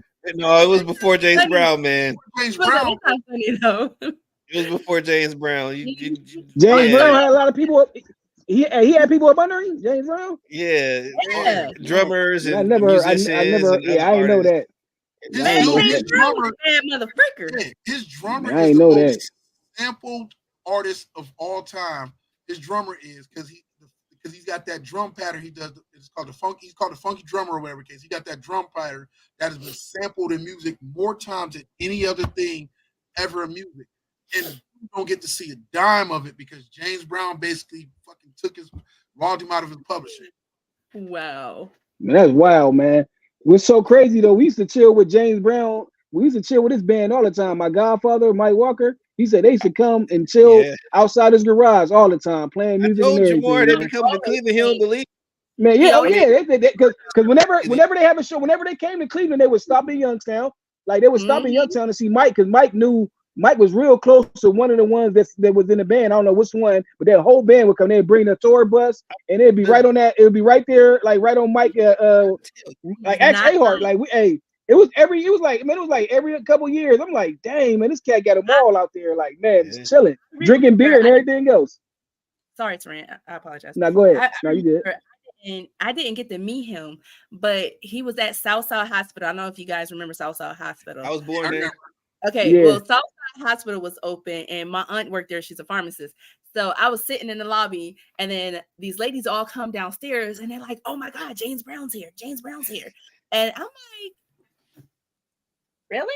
I'm feeling bad. Like my aunt's at work. I'm suspended from school, so I'm just sitting in the lobby. Next thing I know, he comes in, and they're all following him. He goes to the elevator.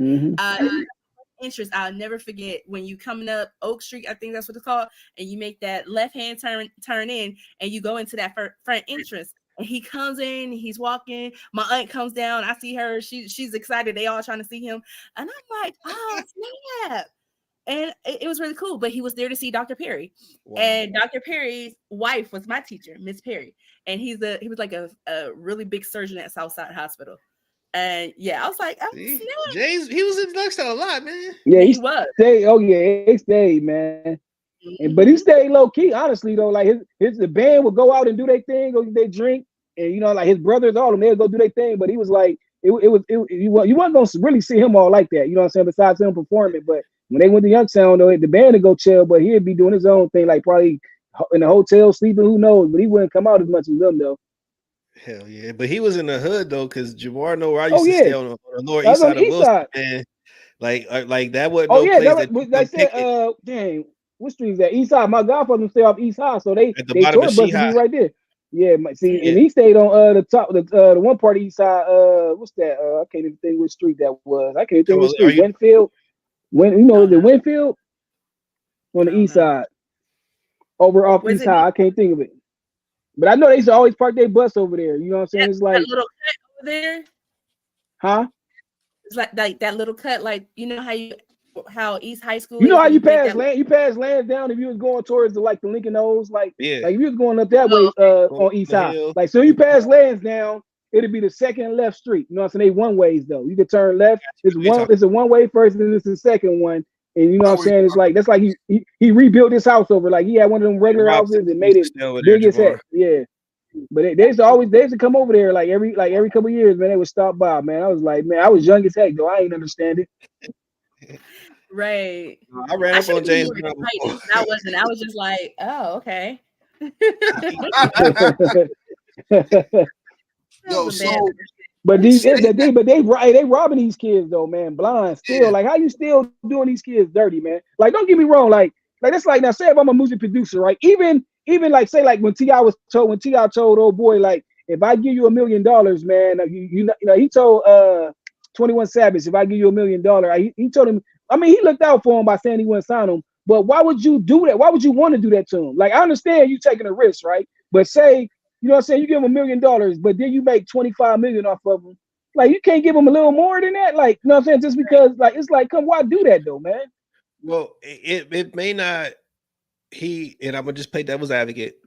He may not be in a position where he can offer more because of the type of contractual situation he in himself. You True. know, so he may have a deal where he can only offer 2 points on publishing because the But that's record why they company, shouldn't even sign him. That's why don't sign. Let go. Give it to somebody who got the money though. You know what I'm which saying? I Stop hear signing these you. people if you know you can't do it. I hear You you, can but only that's say that's options for him though, yeah.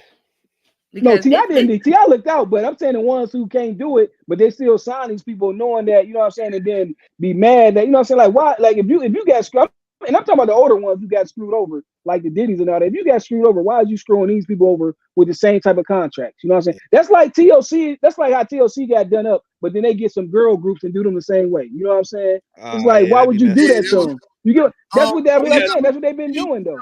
He was never an artist to have to understand what it's like to get his publishing took or Right. have to live like that. And a lot of these people just thought that that's just how the industry. Because like, all right, like say, look, like you knew what Master P said, the type of deal he had, right? You trying to tell me a lot of people couldn't offer that deal to people though? The other artists, like I'm talking about a lot, because you notice a lot of our big time artists got played though. Really, when you think about it, at Yeah, first they first couple, facts. but from when Diddy, he still came out in the '90s, Master P, and he never got screwed over. So you ain't have to screw these cats over though. That's what I'm saying. You didn't have But to do Master that. P Y'all and both could have got paid. Master P still be shady as hell though. He do. I'm talking about with his contract. I'm saying he do shady stuff too. Now he do shady stuff, and he didn't even get he didn't even get shaded. Like that's what's crazy with Master P. He got his contract was all right.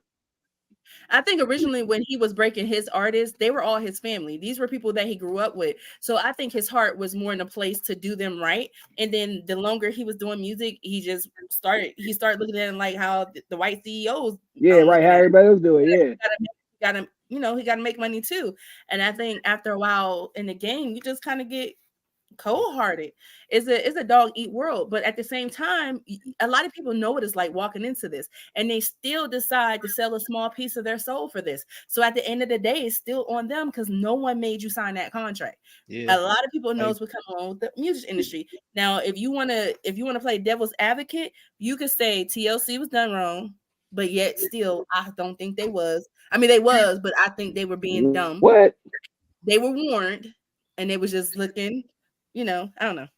Some artists know they're getting bad deals and look at it like, yo, it's only for 3 albums, and we just got to get these 3 albums, and then they just want to be on so bad that they take the bad dick. See, this is my thing. Of course, the artist is at fault, right? You know what I'm saying? But what I'm saying, that still don't excuse these people. I'm talking about the ones who got done already, man. That still don't excuse you for doing these people dirty. You know what I'm saying? Like, if you got done dirty, that's just like I said. You like, it still ain't no excuse. That's just like when people say, "Well, Cassie kept going back to Diddy," so that means he shouldn't get locked up when it's a crime. Like, what he doing? So he shouldn't get locked up because she kept going back. That don't even make sense. Like, because people keep. Yeah, I would say it's still a crime, but then No, right? Also, that's what I'm saying. People. But also, I would say you have choices. You know, but that don't got nothing to do with Diddy though. Like, Diddy still, like, that's like, all right, if your sister's still going back, but if he ended up getting caught, that means he shouldn't go to jail because she kept going back to him, even though he got seen beating her in front of everybody. If it's a crime. I was in a position like that. Like, I was going through it with my ex, and whenever the cops would come, I would just be like, "Nah, he ain't do it," because I knew my role in it. And I'm not saying this for Cassie, but I'm saying, like, I knew I was antagonizing and I was doing certain stuff, and it would not that it justifies it.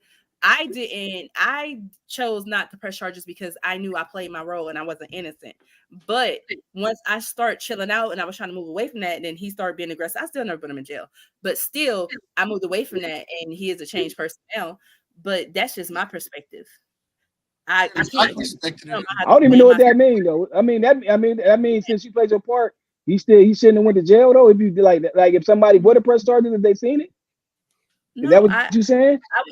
Because I get what you're saying, but I don't even get what that means. Like, I get what you're saying, but I'm like, even if somebody playing their part, like if somebody playing their part, getting smart with me and all that, do that mean I still got to shoot them because we get into an argument? Like, we going back and forth. That don't mean I got to shoot you still.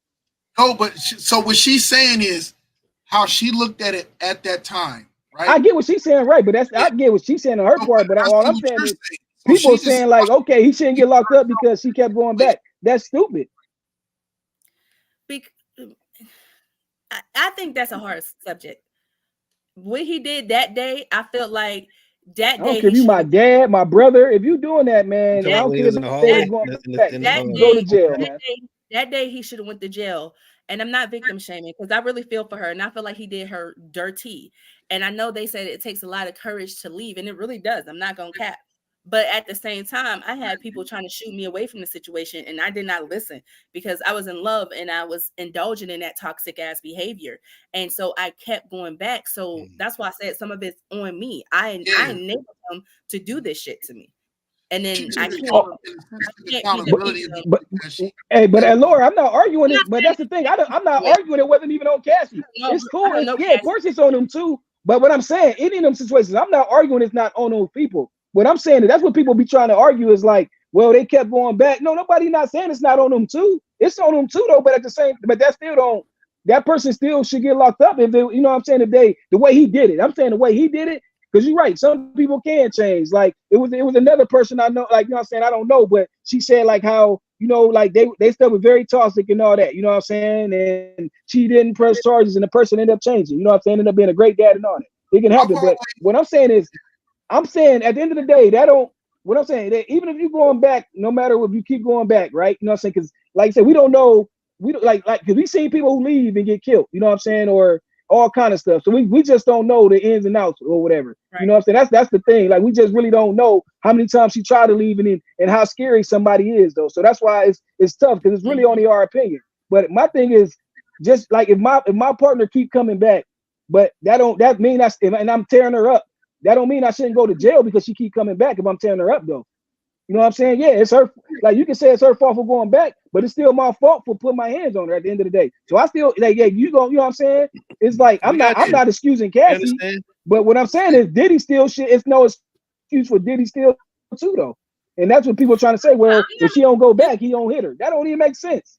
Yeah, people saying that shit is stupid as hell. So listen, this is again a dope topic that goes deeper, and it's kind of a subtopic of what we're trying to focus on here. But Laura, we might have to come on. Laura might have to invite us on her show and let's have this conversation. Bro, has Laura invited you on her show yet? No. What's her show? Yeah, she the Allura Hour Network. I didn't know she had a show. I had no idea. Like nobody tells me anything anymore. Yeah, So she'll invite us on, man. we got to plug the show. Hostess on it. Yes, let's work it out. Let's do something. Laura be searching for like these deep, whatever case topics, and then she'll like tag me and some shit. Y'all need to talk about this. Because Laura can get you though, because you can tell she's very intelligent. You know what I'm saying? Yeah.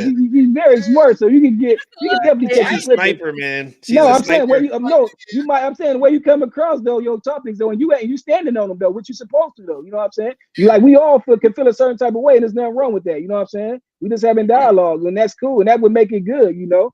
Like it's never like, a lot of times people will be mad because somebody else really feel a certain type of way and you can't though. You know, that's like if they think different of you, it's like, come on now, you can't be mad at that. Right. So let's look at it this way, right? So we talked about it, and we talked about how these labels have done artists dirty, and there's some labels out there that have fought for labels too. What's the you're right. What's the label with what is their name? Is it Boot Camp Click? All those guys and stuff like that are all under. Ruckus. Ruckus. Like they have always been big time since their inception in favor of artist empowerment and allowing these guys to go ahead and get what they deserve. Those guys. I believe that I've heard nothing negative about J. Cole and Dreamville. I know Luda with his label DTP had some issues here and there. Yeah, I heard some with him. Yeah, never took no money from Chiggy. Thought I was cool with him, but I don't want nothing to do with him. And we all know Baby from Cash Money's history. Oh yeah. No Death Row. No Death Row. Death Row was more like I've never heard nobody sit there and say Suge robbed them of their money. I more or less heard it of Suge just to get your ass beat. Yeah, or he'll make you sign over your stuff like that. Yeah, he was taking the money. He was taking the money. He was making them sign over their stuff. So it's the same thing. Yeah. What about Aftermath? No, Aftermath just didn't release their projects. They just kept you on the show, so you ain't make no money.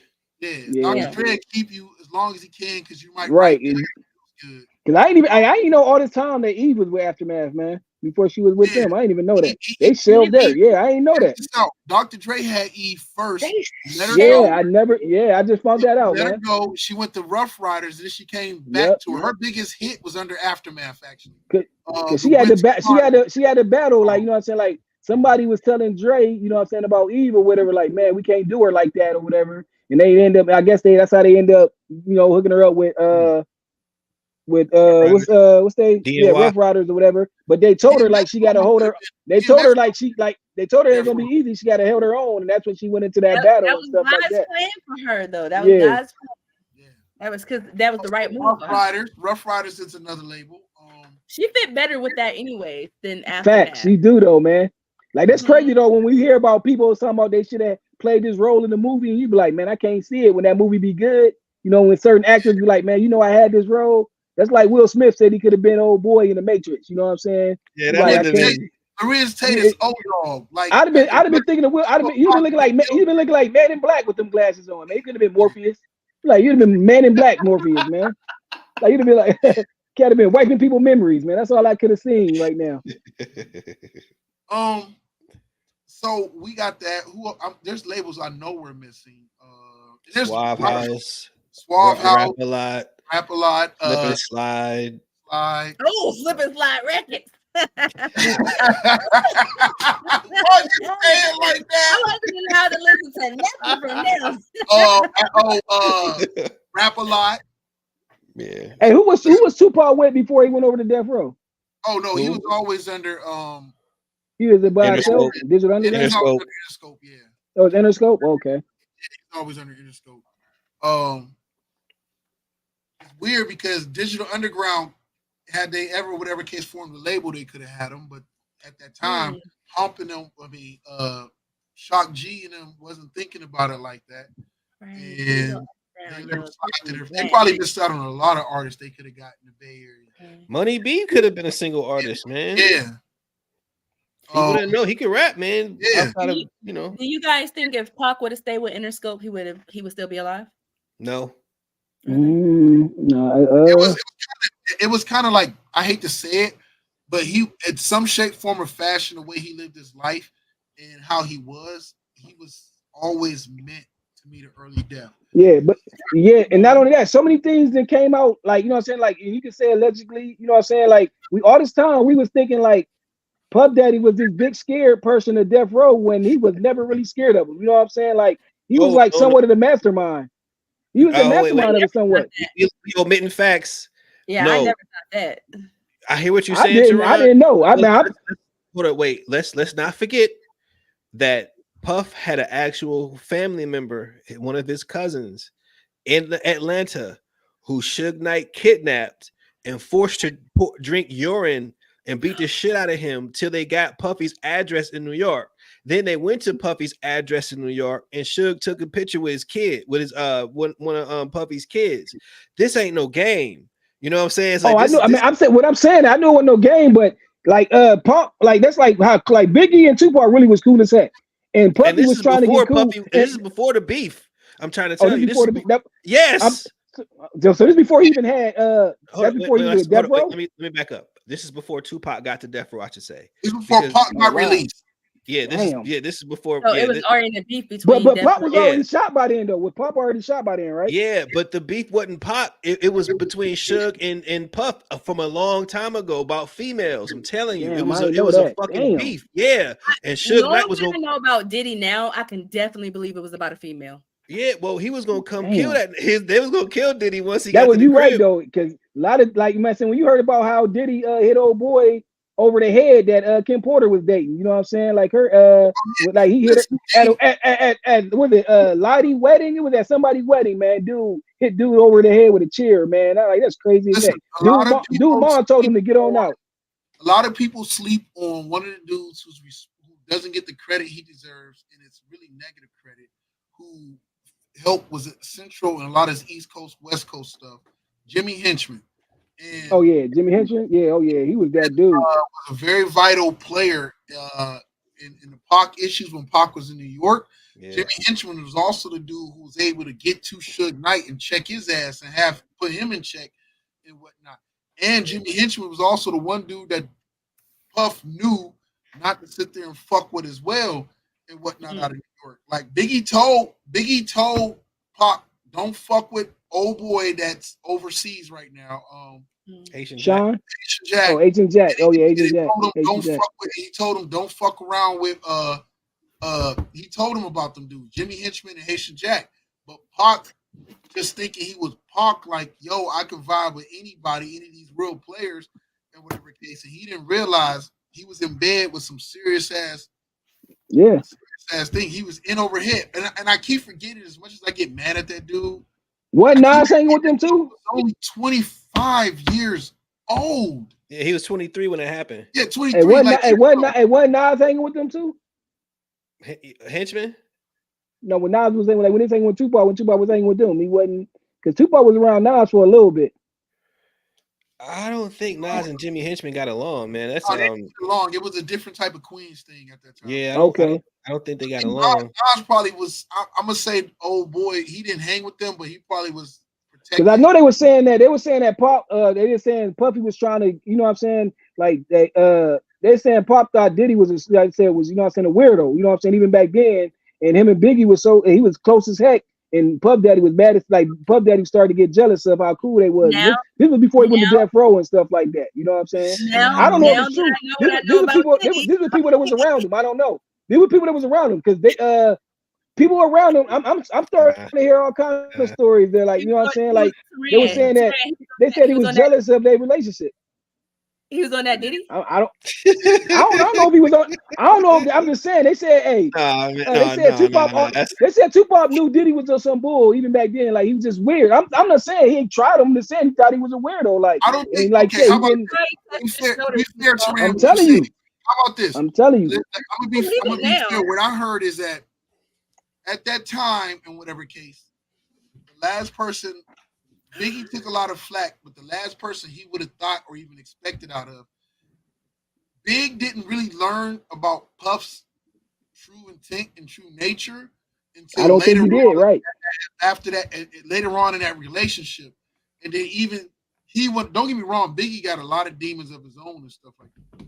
Foul ass, rude ass, crude ass. But dude. do y'all believe that him and Pop was trying to start a record label before any of that? Did you No, think like they was talking? Y'all believe that?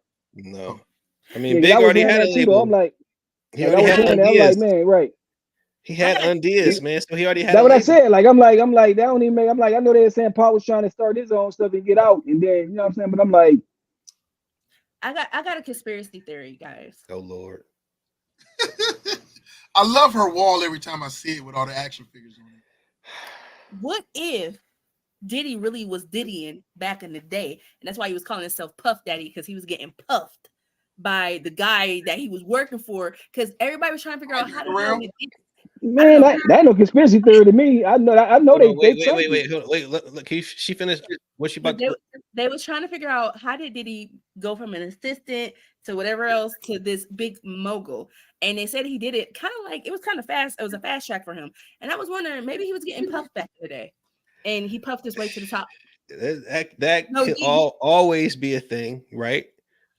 He's a I hustler. don't see how. I mean, that ain't hard to believe though for me. He cannot, and probably that didn't happen. But the way, like I said, when the way he had Usher and them in there, man, that young, and when you hear those type of stories, man, I wouldn't be shocked, man. Like, or he's seen a lot. Even if they didn't do nothing to him, they probably introduced him to when he probably seen. You know what I'm saying? Maybe he seen a lot of those parties too, though, when he first was around him and all that, and was seeing all kind of stuff happening. That could have done it too, though. They probably didn't do nothing to him, but maybe he seen like the parties that. He probably took on like the parties they was having, like with the orgies and all that other stuff, and he just did it. That's all.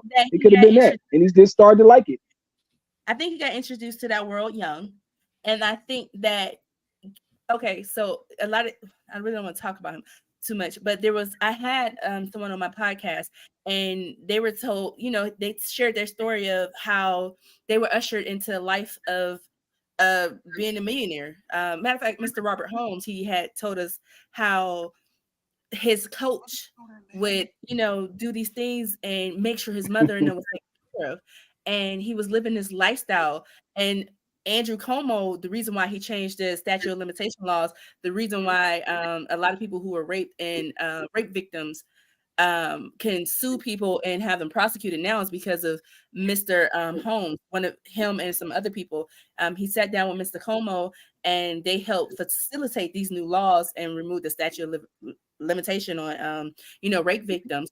And so for me, that's not so hard to believe for Diddy, because I've had a grown man, you know, tell me that this older guy who was his coach had him driving Rolls Royce and giving him $1 million and taking care of his family. And this is the same church that Dwight Howard played at. And right now he's suing. He won his lawsuit of $500,000. Didn't Dwight Howard go to his daddy's church? Isn't his daddy a big time pastor in Atlanta? No, this was the church. It wasn't his dad's church. It was the church. Is Oh, called the school. Hold up, you saying? Hold up. Dwight played for a church league? No, yes, they trained him. They trained him. So a lot of I'm about to say, man, I'm like, we ain't played them yet. Google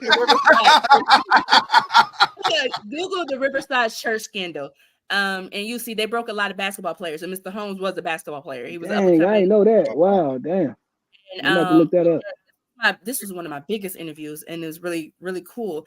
And so right now, because of that statute of limitation, now he can sue the church, because he did sue that coach. He won $500,000, and now he's suing the church for 3.5. Oh, so that coach, so he was messing with him. Yeah, he must. Yes. But what they did was they just sent the coach to a different church. Oh wow, yeah, like they do, like that's how they do over there in other countries. You know what they do? That's how they do with those. And the reason with those. The priest, they do priest that way. That's how they do them. Yeah, they ship them off somewhere else, and they just do the same stuff. That's fucked up. Mr.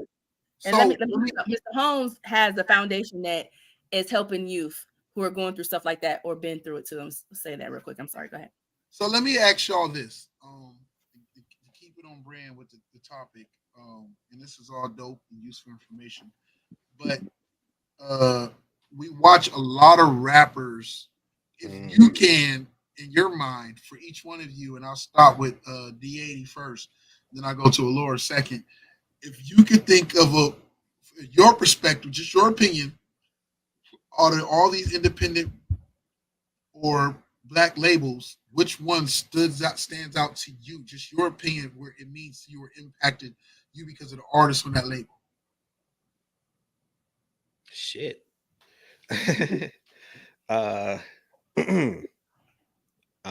My first thought would be Death Row. You know, but then I would have to disassociate from a label and go to artists when it comes to Tupac, because when he got to Death Row, I hated it. I didn't like his music. At the same time. Yeah, so I would definitely have to say Death Row make the biggest impact in my life. Okay, Laura.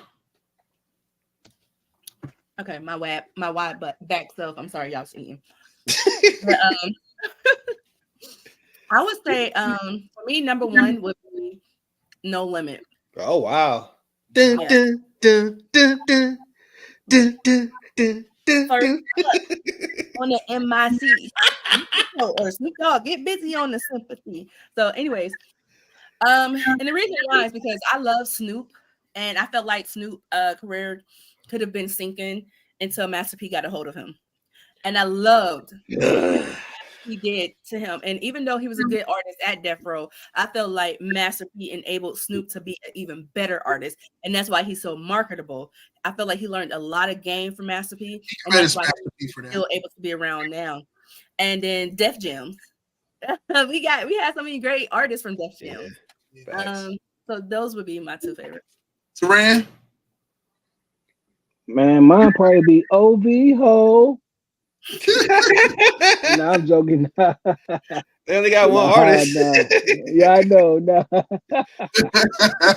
but mine honestly, Death Row the same like you though. But like I said, when Tupac went over there, it kind of, you know what I'm saying, like, and it's like I said, it's like all like it's crazy though, because all the song like how Tupac was though, like, but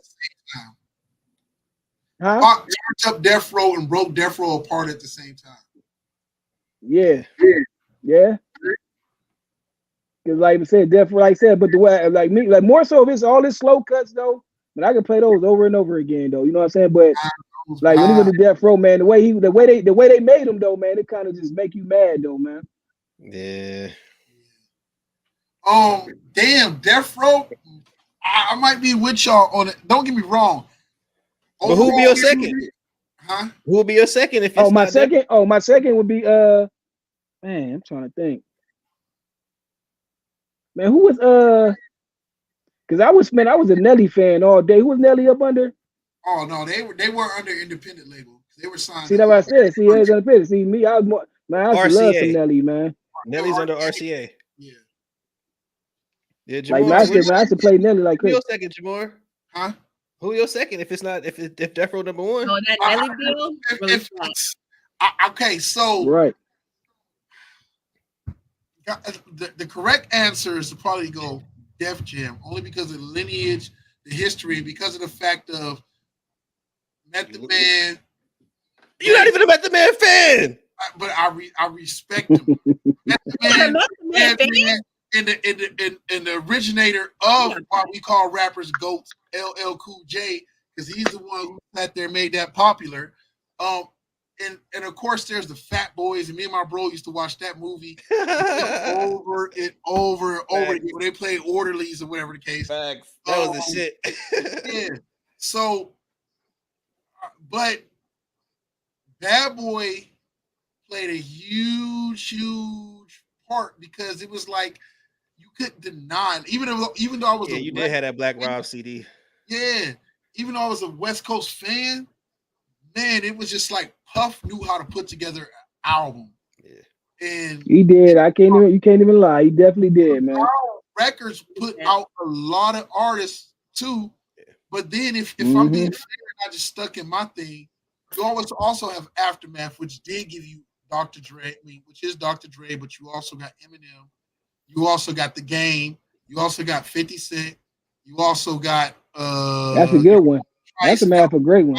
That Obi Trice album was hard as hell. Oh, Obi Trice was a shit. But that was on Shady Rex. I think that was on You got Gwen Stefani dropped not Gwen Stefani, but Eve dropped a hard ass song and a hard ass nice album under Dr. Dre. She did 2 albums under Dr. Dre when she went back. And that's why I say her biggest hits are actually on Aftermath. That Let Me Blow Your Mind, and it's another one. Love is Blind. Love is Blind. I thought Love is Blind, but she had a bigger one than that though. She got a bigger one. Yeah. What was bigger than Love is Blind? So I can't. I wish we had Big Chicken so we could pull that shit up while we talking. I can pull it up. Don't pull it up because I gotta go. Hurry, we gotta wrap this up.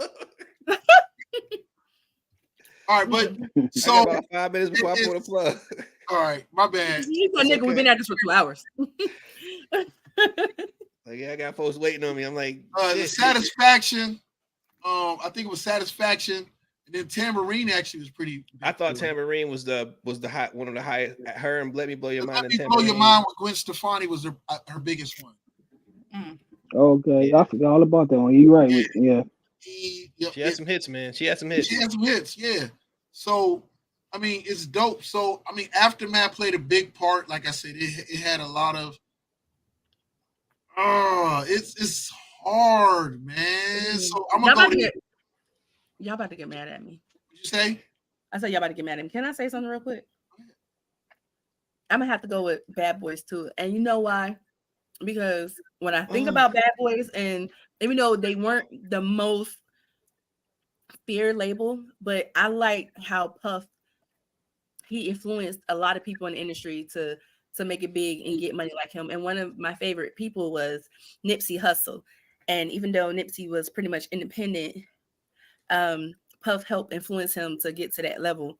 And good point. So, and I hate that Puff did that because I really feel like I really do feel like Puff had some bad times in his life. And I pray for him, and I pray for Cassie, and I pray that Cassie can get over this, because to be honest, that ain't no shit that you can go to sleep to and not have nightmares from. I still have nightmares, but I also pray that Cassie, man. Yeah. I feel bad for Kim. I feel bad for Kim Porter. I feel, and she's here no more. I feel bad for the girl. What about old girl who said she stumped on him when she was? I don't think that girl lied when she said she was pregnant and Diddy stumped on her stomach. She been gave that interview a couple years ago, and people were saying his one ex, I can't think of her name, her stomach when she was pregnant. No, not Kim Porter. It was another one. It's the one. She's been doing interviews for a while. Misa Hilton. Mm-hmm. I never heard that story. No, I heard it, but I thought it was Kim. Y'all ain't never heard that? Man, go. I heard it. I thought it was Kim. She did an interview a couple years ago. She what's her name? She just came back out when she was like, but everybody thought it was lying when the Cassie stuff came out. Diddy, she was one of Diddy girls. I can't think of her name though. She looked Asian God a little bit or something like that. Misa Hilton. Yeah, Misa Hilton. All Eve's top charting songs that actually rated pretty high were "Let Me Blow Your Mind" with her and Gwen Stefani, "Rich Girl" with Gwen Stefani, "Caramel" with City High. But those weren't her. Yeah, okay. City High. Is that one 5-5 with Brown Eyes? Is that song? I had that on my reel the other day. Make Some Lovin' with her and Eve. I just wanna run you. I forgot all about that song. Yeah, that was on Aftermath, and then Hot Boys with Missy. That was dope. Number 5. But I thought that was Missy's record. That was Missy's record, but she was under Rough Rider still at the time. So she got on Aftermath in about 2000. He was with Stevie J. He was a mad, crazy producer. We not going to I would never sleep on Stevie J. He know how to. He was still associated with Puff Daddy. Stevie J is a monster, man. Like he had Eve doing some shit, man. Like that. He's a fucked up individual, but he's a dope ass producer. If she ever come out with a book about that chapter, because I heard stuff when I was in the industry about that, and saw pictures. And I was just like, oh wow, like okay. You know why she won't? Because Eve has conquered that, and she's decided that has no bearing on her life now. I hope so. I guarantee you. Some women who went through traumatic experiences, not trying to say anything about the women who weren't able to overcome it and have to speak on it. They refuse to be in a position of victimhood. And Eve is not one of those women. And she knows that speaking out would get sympathy and have people like, oh my God. And she's not one of those women who want sympathy. She's going to walk with her head high and her shoulders broad. But I'm gonna pray for her too, because you know why, that is a freaking hard cross to carry, especially when you're a woman. Stevie J's no joke. But anyway, I just All right. Yeah. So as we wrap this up, anybody got any shout outs? So shout out to all the labels, and sucks if you got no disrespect to any of the artists who are on these labels. They got Rob, Pillage, Go From, but also found lifelong fame under some of these labels. If we didn't say a label, it sucks. Shout out to Rockefeller. Rockefeller is responsible for a lot of major artists. And as much as we want to give all the credit to Jay-Z, we have to respect him. He had two other partners. Dame Dash gets some of that credit. Dame Dash is actually the one who actually believed in Kanye West as a rapper. Helped make that happen. Dame Dash is also the one that gave us the resurgence and the bigger and better version of Cameron. Mm-hmm. I don't think so. Don't try that one with me, buddy, because I was an actual fan before he was on Rockefeller. I bought Confessions of Fire, okay? That was the shit. Yeah, but Cameron, if you listen to Cameron tell the story, it's not that he was. But Sports, Drugs, and Entertainment did suck. Yeah. So, but did you ever listen to him, Mace, tell him why he took him to Biggie instead of Puff? No. He said he took Cameron to Biggie to Lance because he was under Entertainment. He took him over there first because he said he knew that Big and them wasn't gonna fucking cheat him or dick him over or whatever. Yeah, he said he knew Biggie would have took care of him, like he would have did him right. Wow. I thought he hooked up with because of some street shit, so I didn't know that. He said Biggie. He knew Biggie would have did him right. He said Biggie. He definitely said that. Was still moving work at that time, so I thought that was the connection. But it makes sense. Yeah, it makes sense. Yeah, Cam asking like, yo, why you take me to over there to Entertainment instead of over to? Damn. Oh wow. Yeah, that's what he said. Yeah. I gotta go, yo. I'm sorry. All right. So peace. Go to blessings. So dope pod, man. Both of y'all are tremendous and amazing. The crazy part about it, I love just talking about our music, our history, how it impacts our community, how it impacted us in our childhood. I still to this day, and I'm older than both of y'all, but I remember Mace's album. Well, no, Saran is like a year behind me, I think. Are we the same grade? You might say, how old are you? 43. You came out what year? I came out. So I supposed to come out in 2000. I came out in 01.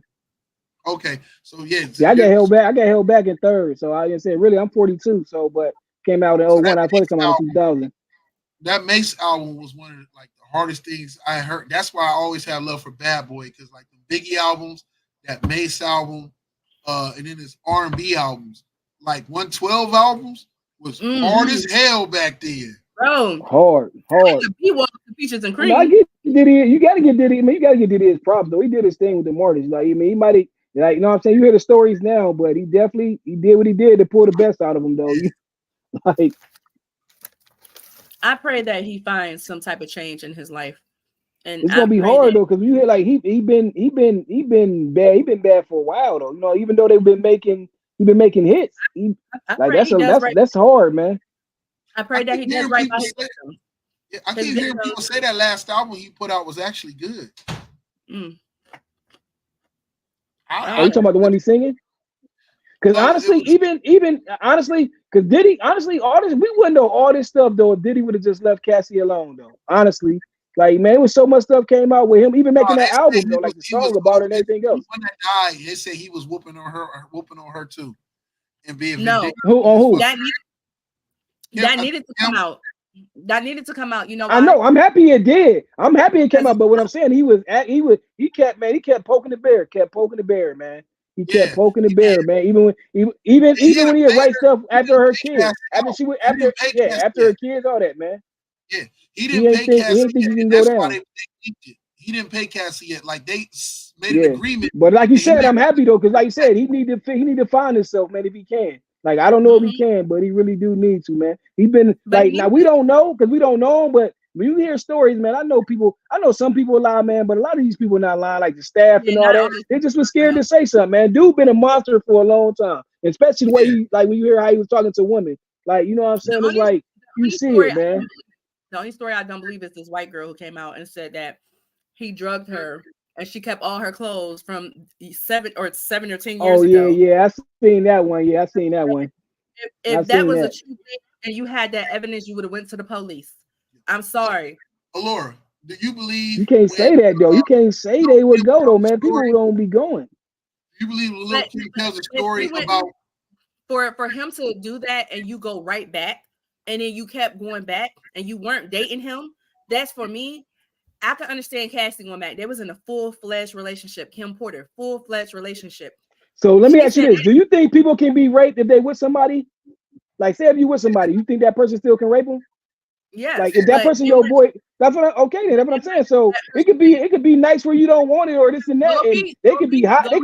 They could be high out their mind. I ain't talking about her. I'm just saying in general. People, man, some of these cats be high off drugs, all kind of stuff, man. They be when they allowed that one woman to come in and then she said she lied and we found out that she was lying because they wanted to prosecute him so bad. There were women who were coming in and we found out they were lying. They were just trying to get a payday. You don't hold on to evidence like that for 10 years and say, oh, now I'm gonna use it. That was a Bill Cosby wasn't so hard to believe because, like you said, back then you could have got him before he came. Like it's some of them that came out way before he was Bill Cosby, all like that. So that's why it's hard to believe some of them ones. I think some of those people are legit, and then I do believe. Yeah, what I said. There's a lot of people who just sat there and seen the train. It's a lot of people who probably gave it up probably, and then you know what I'm saying, and just won't try to make it seem like they did it. You know, and all the other shit they was doing back then was like normality. That was like how they normally party back then. It was coke, they was popping Quaaludes and all kind of other shit. Not excusing the behavior, but just saying like we can't allow them to make it like a rare thing. Like they weren't going to parties and motherfuckers was coked or dusted up or high as hell or popping Quaaludes and everything else and stuff like that. That behavior in Hollywood continues to exist. You got people today that still talk about going to Hollywood parties today and shit still being like that same thing. When you walk in, there's a table over here full of coke, the table over here sit there full of this and stuff like that. People getting still stuck on. How is it fucking 2020 something and motherfuckers are still getting high off coke? You would have thought that drug would have died down by now, but no, it's still the party drug. The kids at my kids' school got caught in the bathroom doing cocaine. Cocaine, y'all, cocaine. Bumping lines in the bathroom. But the reason why I didn't believe this girl was because her story didn't line up to any of the stories that we heard. Usually, people who are like Diddy, they stick to a pattern, and all the other stories added up. It made sense. Yeah, I thought she was fishing. Yeah, I know what you're talking about. I thought she was fishing. It just didn't make sense. Now, every other woman. Her story crazy, right? If you hear her story, that story's so weird. You be like, wait, what? Hold up, what? When that story in itself is crazy as heck, man. That's what you talking about.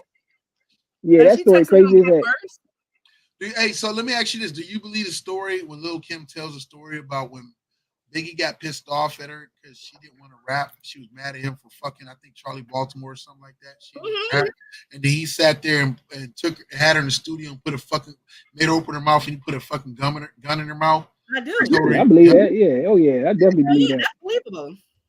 Man, so much they got away with so much back then. You got to think Baltimore said in Faith Evans.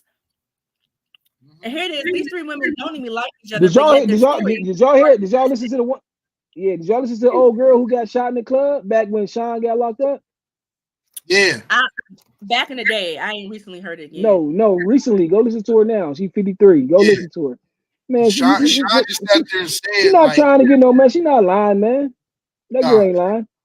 Yo, Sean came out and sat there, was like, yo, like the hardest part, it was hard for him to be able to carry case cool with Biggie because, not Biggie, with Puff, because the big main thing he had to do was practice forgiveness. Yeah. And when you look at the situation, if he was guilty, why would he need forgiveness for Puff? Dude, he guilty, right? He ain't guilty of shooting her. It's you got to think 2 other people got shot in there.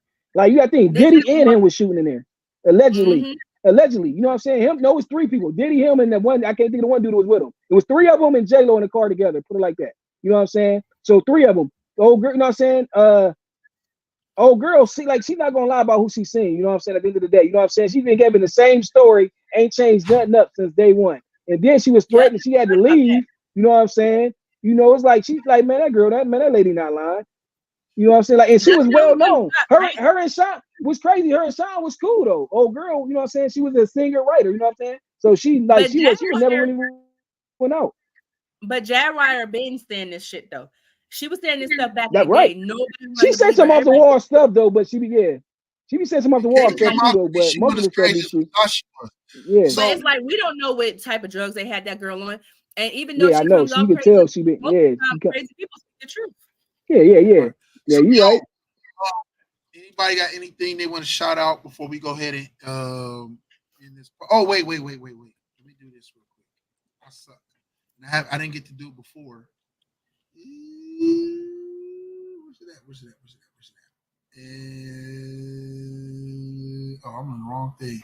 All right, so we're gonna go to this and then I'm gonna do this because I haven't done it in a while. Don't hashtag this. Okay, AAA listeners, it's time for Black V to present Don't Hashtag This. I repeat, don't hashtag this. And now your co-host, Black V.